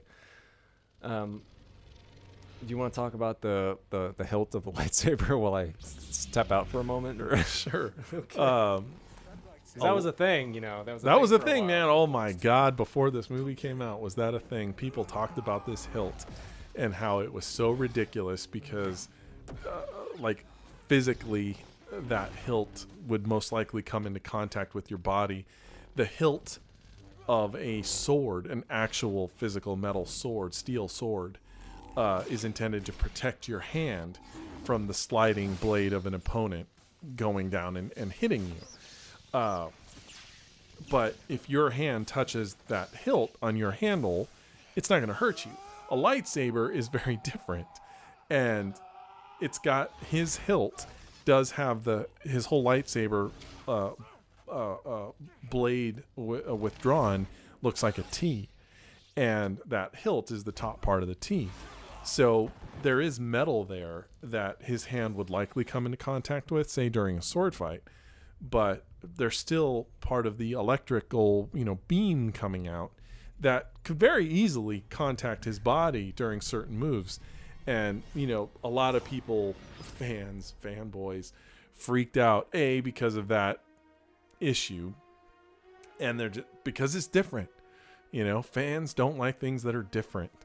And they just argued on and on about what's the purpose of a hilt, like for a lightsaber, and how could that even work? It's a beam of energy and it's just going forward. Why would it split into 3 parts? And Stephen Colbert did a whole bit on his show where he broke down the logistics of the internal workings of Kylo Ren's lightsaber and how and why a hilt not only could work but would work technically, like how it would be produced. And he made me a believer. He made me not care. And I mean, I wouldn't say I was really invested one way or the other before that, but he made it make sense. And I think people made so much more of an issue of it than it ever needed to be. That's just my thought about it, though. Visually, I think it's really cool, and I think people just need to get over it, honestly. Now, here we are in the repeat of the Trench Run battle, and this one, you know, no matter how many times I've rewatched this movie, I can't get into this part of the movie with the X-Wings going through. I think it doesn't really have much. I'm not at all interested in any of the characters. It feels like the battle at the end of Phantom Menace, where they're just like they have to put a battle in space, but unfortunately we don't care about anyone that's up there. In Phantom Menace, it's Jake Lloyd, who we don't give a shit about, and in this, it's Poe, who we don't know. And not only that, visually, it's dark as crap. Right. I can't see anything. I didn't know what was going on. Well, why does it work at the end of the first Star Wars, man? Phantom Menace? Oh, you mean the other one? Because it's simple. It's so simple. They just have to hit the off button. That's all they have to do. Now, it makes no sense why the X-Wings need to fly in the trench the whole time. That doesn't make any sense. Well, yeah, of course. Why couldn't they just fly above it, dip in at the end, and shoot it? It makes no sense. But you knew what they were doing. They were trying to get from point A to point B. That's it. Well, I mean, plus, I mean, it was a ticking clock too. I mean, is this sure? It was a ticking clock. This was about to fire. Fire at what? Someone else, I guess. I guess they already blew up everyone of any relevance. Well, I mean, like, but in Star Wars, they were about to destroy. What was the planet? Yavin? Was it Yavin? Yeah, it was about to destroy the base. Yeah, right. like that was the last rebel base. That was the rebel base, and it's like it was about to destroy the rebel base and everything, and so there was a lot at stake. There was a lot at stake in that moment, and I didn't feel like there was so much in this one, a lot at stake, at least as much. No, you're right, because it wasn't poised to do. It had already blown up like 5 different rebel bases. Like the emotional impact was gone. Yeah, that was already done. Like in the first Star Wars, they blew up not Dantooine. What was it? Alderaan. They blew up Alderaan as like target practice. To show what it could do, I guess. So that way, when it's poised to destroy Yavin, you're like, oh shit, I know what it can do. Yeah. But I like this. Oh, that's because they pull out Luke's theme. You know, this was an insert. They shot this later. These close-ups? The close-ups. And that was somebody else's idea. It was. Someone told JJ. Was it Spielberg? Was it? Yeah. He's like, you're missing. You gotta do this. And then he's like, and have it break apart between them. That was a little much. Okay. But yeah, the whole. I would almost feel like to be a part of that Hollywood elite that gets to see all this shit early, because like you knew that from the Empire of Dreams that Lucas showed it to De Palma, I think, and Spielberg, and was it Coppola too? I think so. Yeah, they were friends. Yeah, like he showed it to all these people, and they see. Look at her; she's just rocking his ass. They didn't understand it at first, but they got this. You know what I mean? Like, what's that? Yeah. What's that gotta be like? But by that same token, have you heard other directors when asked like, would you ever direct a Star Wars movie or whatever? And they're like, no, I want to go see it. I want to enjoy it like a fan, not because if you know it, right? If you know what's behind the curtain, it's not as fun. No. Yeah. I want somebody else to make a great movie for me to watch. I don't want to. If you know about it, you're not going to look at it the same way. Right. I think they should have just taken out the X-Wings doing their thing and have this finale be about Rey. I mean, this was great. I mean, when we saw this in the trailer, their fight? The fight? No. Just visually, the fight in the snow. That was something we'd never seen before. I was like, that's an environment they hadn't. Yeah, but I was just like, oh, lightsabers in the snow in the forest, and it was like, oh man, this looks. It's so dark. It almost looked like too good to be true. Like, because all we had was that brief snippet of where he walks out. Yeah, and you're like, whoa, that man. was bad. And that shot's not in the movie. Yeah, it is. In that shot, he's wearing his mask. That's a different take. It's a different. Okay, all right. Either way, then later on we got to see Finn with in the same scene doing it, but it looked something like we'd never seen before. So that was like a real treat, really was. It's a complete treat. I remember us endlessly speculating about who this. God, Remember that? everyone did. Yes, Because Who she's crying kneeling over somebody, and like it looks, and then I think some people have said, look at the jacket. It looks like what Finn's wearing. and they thought it was Han. And then they thought it was Chewie. Poe. I mean, yeah, Yeah. Like, does Chewie die when he pulls that detonator or whatever? And like, I thought so for a second. Yeah, no, it's ridiculous. That's great seeing Chewie pilot it. Which is another, I guess this is leading right into it. I was really disappointed that Chewie his feelings were ignored. You know, he just lost his lifelong friend. He's now flying the ship that he directly associated with his friend. And Chewie, I was saying earlier, Chewie's a badass. Chewie took that shot at Kylo. He starts picking off stormtroopers left and right, blows the place up. He completed the mission. These guys didn't do anything. It was Chewie. Without Chewie, this whole thing falls apart. And Chewie and Rey and Finn, they're about to get back to the Rebel base. And as soon as they all deboard the Falcon, there's Leia. And Chewie walks right past her. She knows Han is dead. They should have embraced. Instead, Leia goes for Rey, who's known Han for a day or two. And that, to me, that was heartbreaking, that Chewie's feelings were ignored. They give us one shot later of Chewie in a corner being sad. And you're like, that's it? That's all we get? And I was devastated for him, you know? See, look, he's walking right by her. She pays him no mind. You're right. That's terrible. Yeah. She loved that big walking. They should have carpet. had that moment that they had in Empire. You know, when she looks to Chewie when he says, "You have to take care of her now." Yes, thank you. You know, and they didn't. It's no. Like, okay, that's too bad. Damn good point. If Han Solo died, his loyalty would just default to Leia, but like, I'm at your side. Now, don't get me wrong. I love the fact that she kind of goes with Chewie now. Rey does, but that's a real See, look at this. That's it. Him sitting in a corner being sad. That's all. Well, at least he got a moment to think about it, unlike Luke in Last Jedi, who fair enough. Who knows? Fair enough, man. You're right. Yeah. He shows no care in the world other than to say, "Where's Han?" I guess, God, see, JJ's a tricky beast, man. Sometimes he nails it, and other times he just doesn't get it. You know? And bro, I say that fully knowing that if you and me, like the Russos for the Marvel movies, were saying you two together can direct Star Wars. Dude, there's so much shit that once it's all done, we go, oh man, we missed that. We didn't do this. This stuff must be a roller coaster. And you're going to miss things. But, we say all of this after it's been completed and all of that. It all looks very different when you're sitting in that chair. And there's an unformed picture in front of you.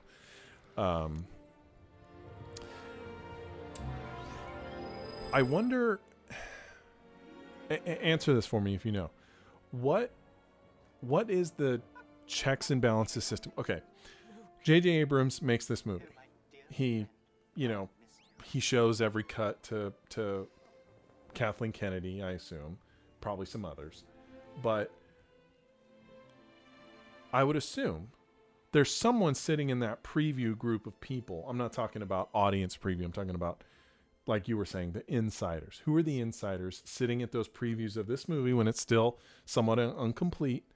And why couldn't someone say, "Hey, JJ, man, I think you're missing a beat here with Chewbacca," and why couldn't that be addressed? Why in a movie like this that is so safe, why wasn't something like that caught and adjusted? That's a good question, considering that Spielberg was the one that suggested put in that moment, that close up. Right. See? Well, he must not have been. The only way I can rationalize that is that he must not have been part of that rewatch committee, looking for these things. Because those people watching these things, the rough cuts, they must not understand Star Wars or see it the way we do. Maybe. And know what we like in it, why we like it. you know, what is important to us and why we would need to see Chewie have that moment. That's not important to them, I guess. It's the only way I could explain it. Goodbye. Goodbye. I hate this shot. Have fun storming the castle. You think it'll work? Take a miracle. Yeah, they just handed over the potential success of the rebellion to a girl they just met. Why? Literally, yeah. Literally. They gave her one of the most important ships they've ever had. Yep. Gone. And the family dog. Yep. That's we're at the end. This is the end of the movie. Yeah. I lost track of time. Okay. Yeah, it kind of shot by. Yeah, so I mean, do people think this is an all-island planet? You know what I'm talking about? Yeah, I do. It's just like silly. I like seeing the wake of That the was wave neat. there. That's cool. That was neat. Yeah. I mean, it's no, you know, bird of prey hanging over a whaling ship. That shot still Yeah. kills me. It's awesome. Hit the head with the pole. Something about the cockpit never looked right. The exterior of the cockpit in this movie of the Falcon. It's exterior? Yeah, Oh. it looked too flat, like around the windows. Oh.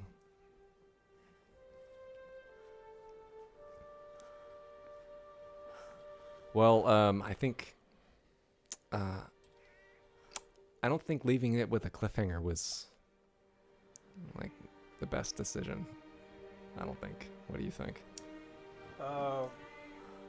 Well,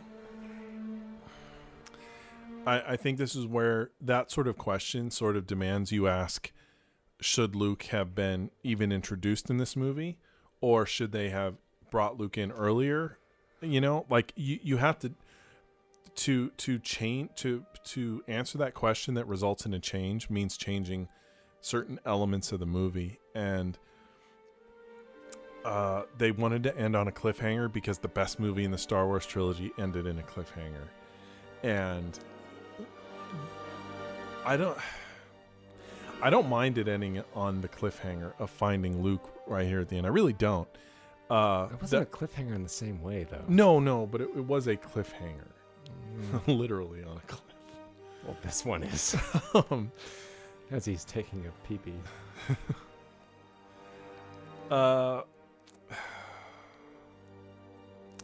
I like it. I think if it had ended in a celebration like Phantom Menace did and A New Hope did, Sure. I think audiences would have just been overwhelmed with cheese. This works for me. I just don't like the last shot. Oh, the last shot is bad. But you and I showed you a test I did of this where it ends on Luke's face and goddamn works like gangbusters. I mean, look at here it is. You mean on Look this at shot? it. This is where you cut? At the end of his expression, it just goes to credits because he's playing this.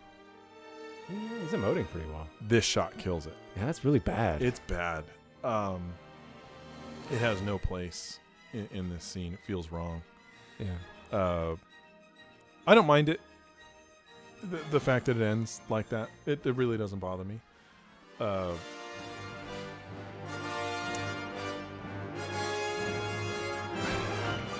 It's the end of this movie is directly connected to The Last Jedi, which we have now, which makes all of us as fans angry because he's not the same Luke that we knew. And if you're going to change what a character is, you have to give us reason. And he tells us throughout the movie these are some of his reasons, but in my opinion it was not enough. Here we have a movie. Forget The Last Jedi. Here we have a movie where we're told at the beginning Luke Skywalker has vanished. Clearly he's done it intentionally. He's referred to, he's talked about.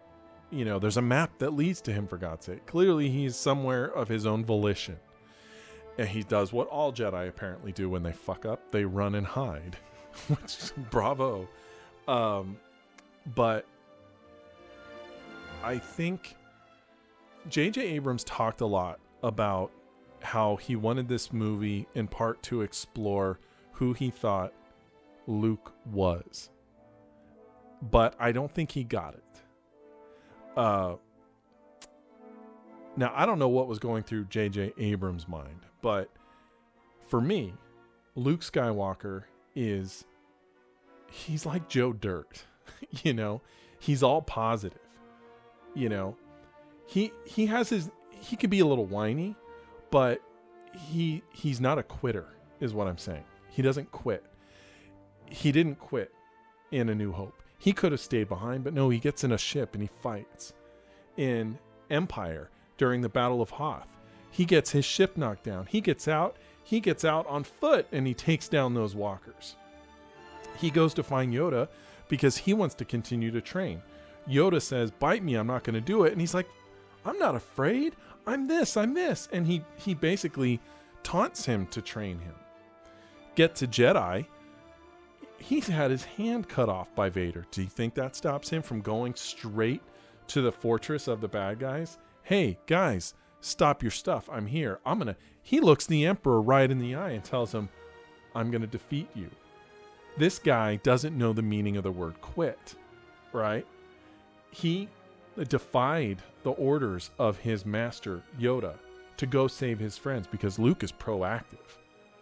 Luke may be a whiner, but he's proactive. Nothing in the character how many years would you say took place between A New Hope and Jedi? Roughly. Oh, how much time went by? Yeah. Oh my gosh. Maybe 5. Sure. 3 to 5 years, maybe. All right, that's fine. We are given nothing but that character. And as you said, at the end of Jedi, it appears as though they have won, right? Now, we know, per the flashback, he lost control of the Knights of Ren, whatever. That is not enough for me as an audience to believe that this guy goes into hiding, that he turns his back on his friends. I don't believe it. And that is why I think so many people took issue with Luke Skywalker in The Last Jedi. Now, that said, if this movie had decided to show us some more, or at the very least tell us, when Han talks about Luke, you know, she's like, "Did you know Luke? You knew Luke Skywalker?" "Yeah, I knew him." I think the movie would have benefited, and not just this movie, but the movies that follow it, from Han saying, "Yeah, I knew him, but the Luke I knew stopped being Luke when Kylo Ren turned on him," or "The Luke I knew changed when his students turned on him. They killed him inside." You know, something for us to have some sort of foundation when we see Luke. I think what you just said right there would have been something, enough, or at least a good first step if he had said that right there in that moment. Because that's what we're asking. Like, yeah, I knew Luke, but he's not the same anymore. Yeah, say you don't need to find Luke. Luke's not the answer. He's not the Luke that I remember anymore. Yeah. You know, that's all you need. And so, okay, something happened to him. I understand now. He'd say, "I love him, but he's left us." Then you're like, he's well, gone. what happened? It's like he's not dead, but he's checked out, basically. Yeah. That could have worked. Look how easy that would have been. That's what I'm saying. Yeah. What checks and balances happened in the making of this movie to where they couldn't go back and add those things? When Coppola showed George Lucas a cut of The Godfather, he showed the scene specifically where, you know, Al Pacino goes to the hospital, and Lucas, of all people, pointed out to him, he's like, "You're missing moments of tension here, of showing the hallways and hearing the footsteps, knowing they're coming."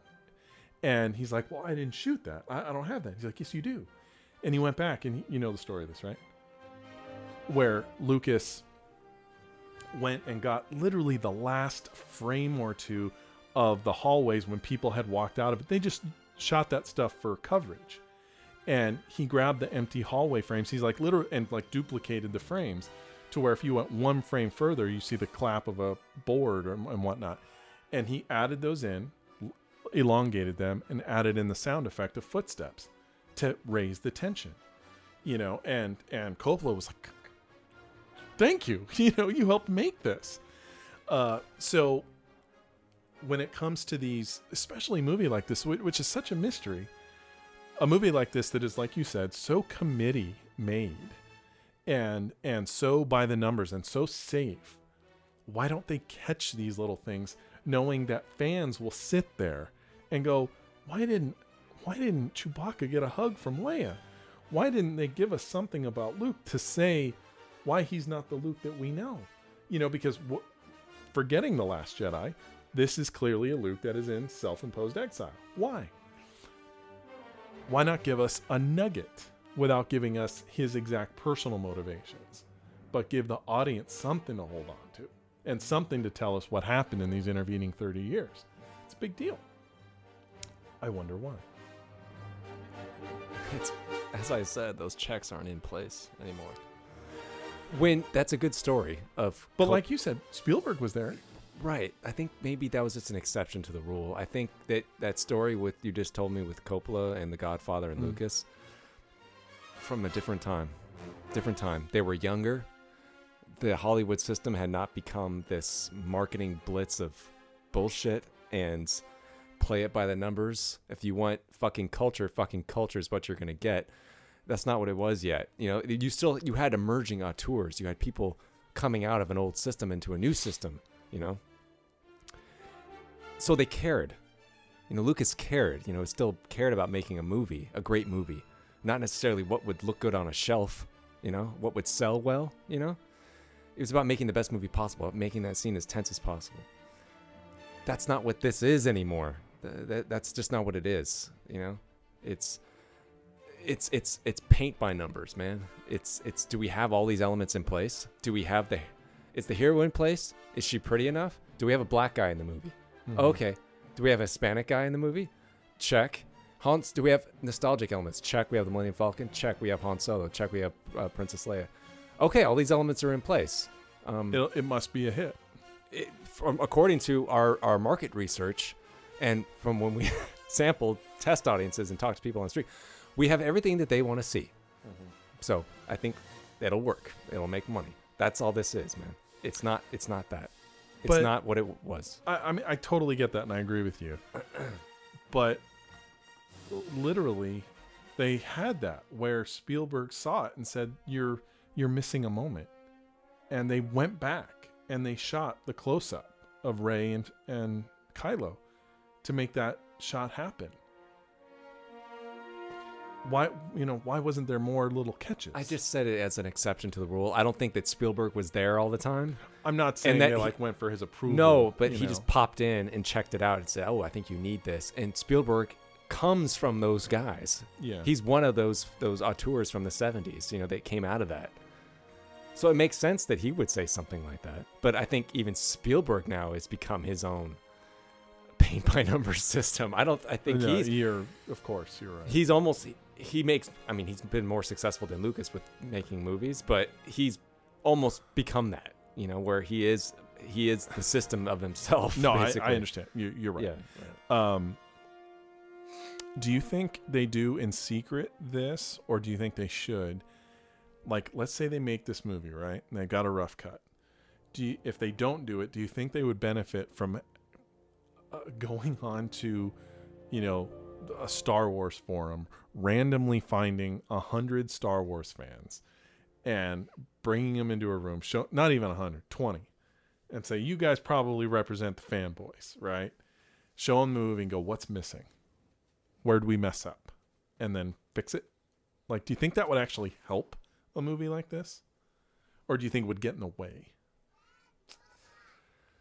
Or do you think that that should never, ever happen because then you're just pandering? Sometimes, for a moment, I was about to say yes. Like, do that? Yeah. But then I started to think that might not work with Star Wars fanboys because I don't have a lot of faith in what I'm not saying they have to blindly follow. No, I don't have a lot of faith in what they think they want. Do you think we represent that group? We're not fanboys. We're not? No. What are we? I think we're film fans, but we're not fanboys of Star Wars. That's different. Okay. Yeah. you know, we like to talk about Star Wars, but we like to talk about all kinds of movies. You know, that's not, Star Wars isn't what moves us. We don't dress up in stormtrooper outfits. I mean, if I had one, I probably would. But I have a Darth Vader helmet. Okay, but yeah, we're not those people. You know, we don't blindly just eat up anything that has Star Wars written on it. You know what I mean? We're not those kind of people. Okay. So I think we can see it objectively, whereas some Star Wars fans cannot. I'm not saying, of course, not all. That's why I said some. Not all fans are like that. But I think that we can be objective, and some others couldn't be. I'm not saying that our opinions would be the best. Who knows? But I mean, I honestly, I think I do have to say that if, hypothetically, let's say that the studio gave the movie to you before they released it. To me. Yeah, to screen it. Like, you were their test audience. Okay. They gave it to you. Because I know what your reaction was right after you saw it. You were very... So I think that you would go in there and you would have like 20 pages of notes, and you would say, like, you have to change everything. And I think that if they went off of that, we would have had a completely different movie. I think that because a lot of the things you criticized, I remember you criticizing, right? You weren't wrong about, right? But maybe I was going too far. I think you went too far because it was like splashing cold water on your face. I think you were just stunned. But I think, as I said, you weren't wrong. So I think the things you said made sense, and they could have been improved. So I think that they could have benefited from someone like you, who was overtly critical of the movie, you know, who didn't just accept it as, ooh, look, Star Destroyers, ooh, Millennium Falcon. You know, I was like, you didn't. You know, you're like, I need a good story. I need characters. You know, like they could have given it to me and said, okay, now Justin, we want your opinion, we want your notes, but do us a favor, watch it like 5 times. Talk to your brother first. In other words, take a breath before, you know, don't shoot from the hip, you know, let it breathe with you for a little bit. You know, we'll go work on the score and all that. Test audiences don't get that. No, I know. Get one. I know. And they get those little cards, and you're like, well, you got that. You went to a test screening. Well, see, yeah, but you know what? Here's the interesting. This movie, I'll never got test screened. Not with a regular audience. No, why would they? No, they wouldn't. I wonder if they, because it's too big, you know, I wonder if they had test screened this movie like they do so many other ones, what effect that would have had, you know? Because sure, there's things they would have read and gone, oh, this is just fanboy stupidity, but they might have read, oh, well, yeah. If they showed it to fanboys, you would have gotten the you know what the fanboy reaction was, man. The person you saw it with was your you know what I'm talking about? Yeah. That was what they would have gotten. You know? Well, God. You know, the thing is I have talked about this movie at length with two different guys specifically, that one of which thinks that if I have the slightest negative opinion, then I'm a basement dwelling fanboy who can't accept change. And the other one is a guy who, it has Star Wars on it, he will defend and justify every choice they made, whether it be a bad filmmaking choice or not. This is what I mean, where we are such a fickle group. And, you know, if any of the changes I suggested for the movie were to have been done, either one of these guys would have gone, that's a great movie. It wouldn't have affected the fact that they liked this movie. You know what I mean? So it's such a beast.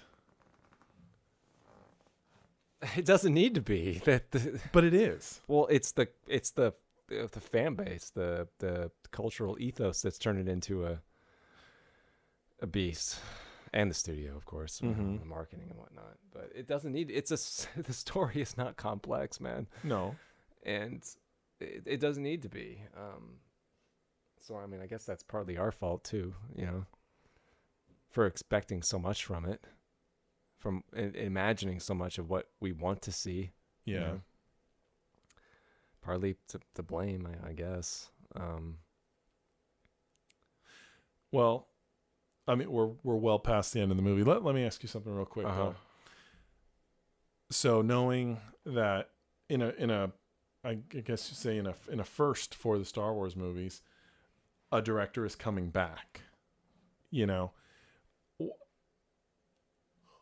what do you feel about J.J. Abrams coming back to do the third movie? I think my initial reaction is it's a bad idea. I'm not saying it couldn't work. I think we've seen a J.J. Abrams Star Trek movie. We just watched it. Star Wars? Yeah, we just watched it. You said Star Trek. I did? Yeah. Okay, well, whatever. Well, you could have literally been talking about that. Okay, so well, we've seen this. Yeah, we just watched The Force Awakens, okay? So we know what one of his Star Wars movies looks like. Yeah. And I thought, okay, that's enough. Time to hand the reins off to somebody else. I think he did a competent job, but I don't feel like he was the best person to do it. Really? No, not at all. I was like,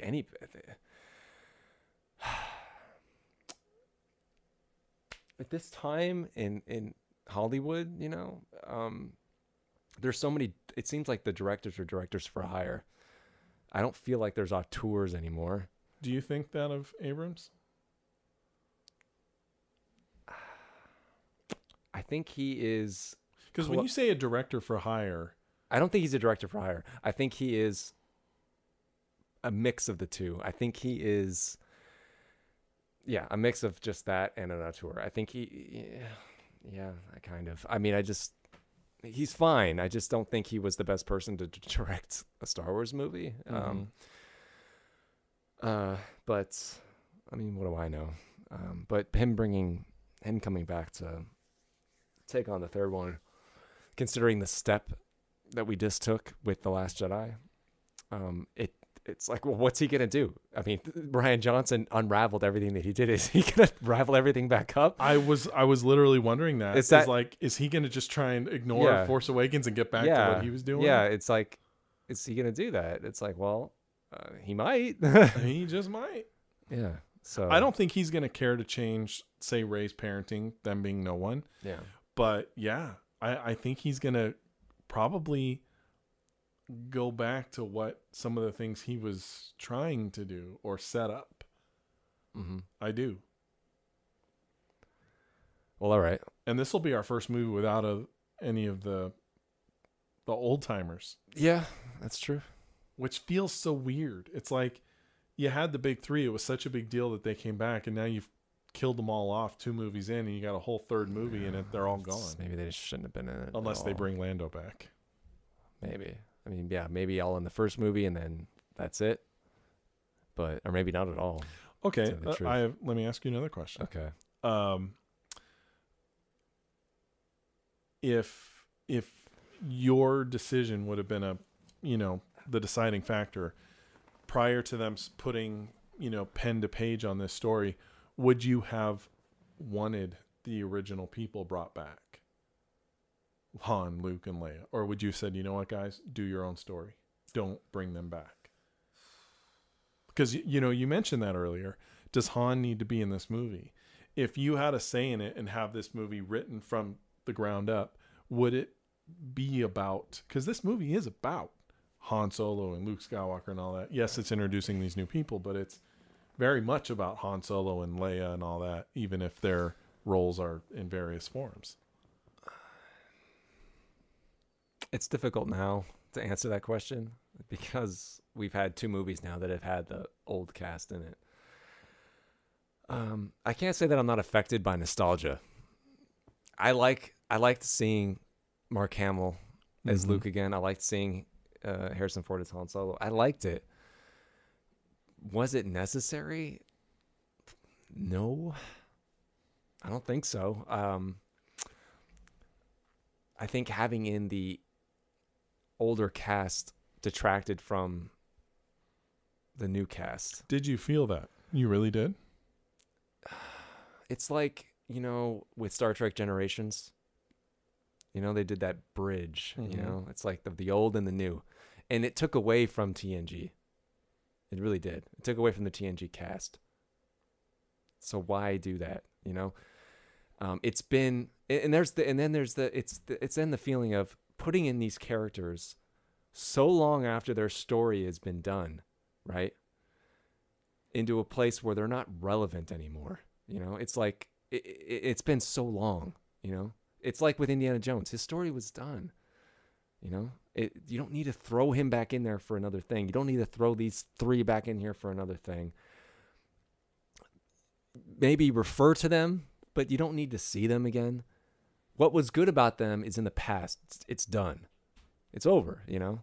It's never going to be the way we remember it. You can't top those things, you know. You can't bring back I love you, I know, you know. I'm your father, you know. You can't. So don't. Like, let it conclude, let it be done. So I think it probably would have been better, yes, if they were just not in the movie at all. And they started off fresh with a new set of characters. Let them be their own thing. Do you think you would feel this way if, you know, you and I also talked earlier today about this, that Han Solo, or maybe it was during this, so goddamn long. Yeah, you know, Han Solo he's literally in the same place. He's practically wearing the same clothes. Mm-hmm. You know, his character, like you said, they regressed him. Right. Do you think you would feel this way if they had picked up, I mean, Luke's character, you can argue, yes, he's in a different place. But Leia's doing the same thing. You know, she's leading the resistance. If they had picked up at least Han and Leia's story and have them be in very different places, in places that seem okay. Let's muse for a second. Okay, so you're sitting there, you're part of the writing team, and you guys are all asking yourselves, okay, 30 years later, where would Han Solo and Princess Leia be? Now, let's say, in the context of this story, because we're not going to totally rewrite it, Kylo Ren is who he is. He's turned to the dark side. So that element of the story exists. But where do you now put, where would make more sense to put Han Solo and Princess Leia? What would be interesting? Because yes, these are the exact same, they're in the same places. My answer to that question is, you don't need to know where they are. You left them off the way they should have been left off. They fell in love with each other in Empire. And by the end of Return of the Jedi, they were together. Mm-hmm. And that's the way we wanted them to be. We didn't need to see them 30 years later. There's nothing else to tell of these characters. Their story is over. Seeing them on screen again is only fun because it reminds you of what you already saw. You know? Mm-hmm. You don't need that anymore. It's done. Just let it go. So don't bring them in there. Don't worry about where they are. Just assume that they're still together. That's how their story ended. That's it. You know, like, you know, do you really want to know? I know. No, that's fine. Do you really want to know where John Cusack and Ione Skye are? If they're together or not? You can assume that they're not. I assume they're not. You assume they're not, but it's not relevant. Their story was told. That was their story. That was what made them interesting. I don't need to see where Lloyd Dobler is now, because it's not important, you know? Now, okay, I hear what you're saying. Okay. So Luke is relevant to the story because they made him relevant. They made him a savior. So do you think they should have just had Luke be exactly what he was, have him show up at the end, but not have Han and Leia in it at all? Because there was rumors, you know, that maybe Luke would show up and it would just be Luke. Because everyone thought they weren't going to get Harrison Ford back. Well, I mean, they could have just written around Mark Hamill. Don't involve Luke. I mean, his story was done too. It was. Mm-hmm. He had redeemed his father in his eyes. He'd grown as a Jedi. His story was done. Yeah. So bringing him back as an Obi-Wan character, interesting. Not necessary. I think it's easier to bring in than like Han and Leia, but still, you know, I didn't need it, you know, really. I wonder, how this movie would have been received had, you know, they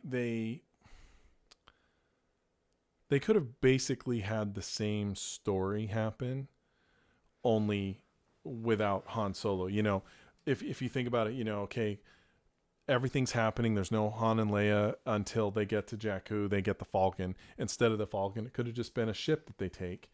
And that ship, what's the next step? It's Han that leads them ultimately to the rebellion. But, I mean, they could have found some other way in, you know. What I'm saying, I mean... No, I'm just saying, you know, would audiences have loved this movie weren't it not for the nostalgia? If the nostalgia, including Han and Leia and Luke, were removed, would this movie have still been... Still have the nostalgic elements in there, like Star Destroyers and Stormtroopers and the Empire en masse and the Rebellion and all that jazz. You still have that stuff. Yeah. Not the heavier elements of, you know, Han, Luke, and Leia. But, yeah, basically just, it would have had to have been just coming at the story from a completely different angle, not making it a soft reboot, making it a story of its own, basically. But they didn't do that. I mean, that's what Lucas said in his interview, that they wanted to go retro. They wanted to make a movie for the fans. And he wanted to go forward. He wanted to go forward. And I was like, wow, I actually agree with George Lucas. Interesting, you know. I think in concept, his eyes are solid. It's his execution that's got issues. Yeah, that's true. You know. Yeah. Yeah, I mean, that makes me... I don't know. I mean, you know, it makes me feel bad about like just the state of culture right now, at least American culture, or maybe just, I don't know, man, that people like these giant, you know, think tank committees, you know, they pump out this stuff, you know, like it's not even creative anymore. They just pump it out like it's a product, really. And they give us what they think we want, to satisfy us, you know, like we're mindless automatons, you know, like what, you know, I guess this isn't really a good reference. Like what Zemeckis did with Back to the Future Part 2. He kind of wanted to give us the same thing like he gave us with the first one from a different angle. And I'm like, really? It's like, is that what we want? Are we that stupid where we can't invest in something new? But apparently we can't. Yeah.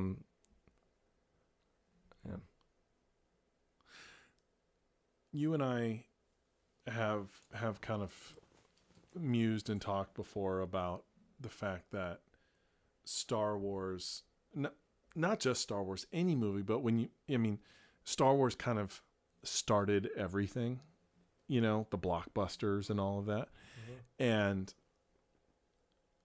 that was big. And, you know, if there's 1,000 new movies put out every year now, there was like 100 then. Mm-hmm. And that one movie, Star Wars in 1977, not only was there nothing like it, but it was special because it didn't hit video 6 months later. Right. You couldn't own it. Couldn't watch it on your iPhone. You couldn't watch it on your... there was no iPhone. You know, you could only experience that in the theater. Right. And it was an event. It was special. And even if the next one came 3 years later, there was nothing like it in between. So the wait for it was like really genuine and special. And now there's movies like this every week. And no matter how good this movie is, no matter how good it could have been, it would have still been candy where you chew it up and it's gone. You know, you and I, you know, again, we've talked about this. People lived with the original trilogy for 30 years up until this movie came out, you know? We hold it dear. No one's even take our age group out of it. You know, the new fans of Star Wars now, they're not going to hold on to this movie the same way. And they can't. They simply cannot, because the world that it exists in is different. It's it's one of many other movies like this, and they've seen everything in this movie. They've seen it all before, similar things. The effects aren't special anymore. Anyone can make them now. And even within the Star Wars universe itself, the universe of film, the film universe, that is, there's a new Star Wars movie every year now. I mean, it's just not the same. And it's not as special. It's like diamonds. They're only special because they cost so much and they're so rare. They're not really, but that's not the point. But we think they are. But if you're given a diamond every day, they don't have the same meaning anymore. And we're given a diamond in the sense of a big budget, really visually amazing and often well-made movie every year, every day, every week, a new one comes out. Yeah. The Disney alone puts out so many good movies that, like, you'll see Thor Ragnarok one weekend, be like, wow, that was great. But instead of holding on to it and that having some sort of emotional weight with you, you're on to the next Avengers movie, which comes out a week later. And then the next Star Wars movie. You don't have time, even if you want to, for that movie to mean anything to you, no matter how good it is. And I think that's sad. You're right. It's like junk food. That's what I was thinking, like fast food, in and out, it has no nutritional value. But even if the movie was amazing, it's still going to be forgotten. because it's so prevalent. Yeah, you're right. I mean, these things are released every week, and I can't say that we were completely free from it growing up in like the 80s and 90s, but I mean, I felt as a kid, I don't know how true it was, but I felt as a kid, like when I went to go see Batman in 1989, that was an event to me. When I look back on it now, I'm like, God, it was a huge studio product. It really was. But it felt like an event to me, and it left a huge impression on me. It really did. And it was like 3 years until the next Batman movie came out. It was 92. So we had to wait for Batman to get on video, and it finally did, And we didn't know anything about it. No, but I mean, that had resonance for us, it really did. And that was in the late 80s. So it was still kind of there. There were still more films being made, and they were more commonplace. But yeah, it wasn't anything. I'm guessing it wasn't anything like, what Star Wars was like when it came out in the late 70s. But I digress. Yeah, so I agree. I don't think it ever will be the same. It's never going to come back. That old way of looking at things. It's impossible with the internet and everything. Unfortunately, I don't think there's any way for that to happen again, because Star Wars was unique in that it brought something. It was just mind blowing to people. It brought something they'd never seen before in a way that they had never seen before. I mean, yeah, it was taking elements from things we knew, but it just, creating this space fantasy, using that monomyth of the hero with 1,000 faces thing. That is interesting. That was a great idea, and it worked. You can't do that again. What else can you do that could match that, where it can connect with so many people, in such a subconscious way, what can you do? Like, and I think it's partly is maybe there isn't, but I think also because, it can't be born in this environment, the way that the culture, the way our society is nowadays. It just, the way everything's eaten up and chewed out so quickly, spit out so quickly, that it just can't happen again. It's just, it was a product. The original Star Wars was a product of its time and environment and the magic of it, and now it's something else. It's a byproduct of a studio system. Same thing like all those Marvel movies are. It's, A lot of people say, or it's said, that probably the worst thing that could happen to Star Wars, and did happen to Star Wars, was its own fans. You know, I really think fans are the ones that are killing it.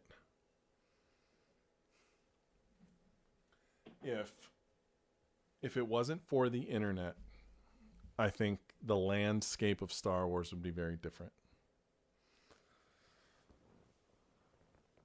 Yeah, you're right. Totally. I think. Yeah.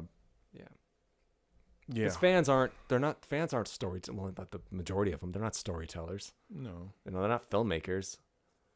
Fans comes from fanatic. I mean, that's something they just like very much, you know, and they focus on the things that they like very much, like the Millennium Falcon and the lightsabers and all that stuff, you know. Mm-hmm. And they forget what's important, you know, why they even like these things in the first place, you know. Yeah. And that's why we get a movie like Force Awakens, which, you know, wasn't completely void of like any emotion or anything like that, but The Force Awakens, for better or worse, is what it is because of the fans. Were it not for Star Wars fans being the complete nut jobs that they can be, this movie would have been totally different. But they made this movie the way they made it because of the Star Wars fan base. They were, again, for better or worse, absolutely unwilling to take a risk because of the Star Wars fan base. The Falcon is in this movie because of the Star Wars nerd boys that needed it. You know, it didn't need to be the Falcon. Could have been something else. They didn't need to be flying X-Wings. 30 years later, you're telling me the Rebellion can't get any other updated ship? All they did was change the colors? You know? But they weren't even willing to take a chance on that. On having a design made for another ship that now they can make brand new toys out of. Nope, just repaint them. well, I think that's an excellent way to wrap up the conversation. Yeah, sure. Okay, 'cause I think we've gone on for about a half an hour past the movie, and I'm tired of watching the menu repeat. So I suppose we could muse on Star Wars all night. yeah, I guess so. So for anyone still listening, thank you for hanging in there for our almost 3-hour conversation on Star Wars. I'm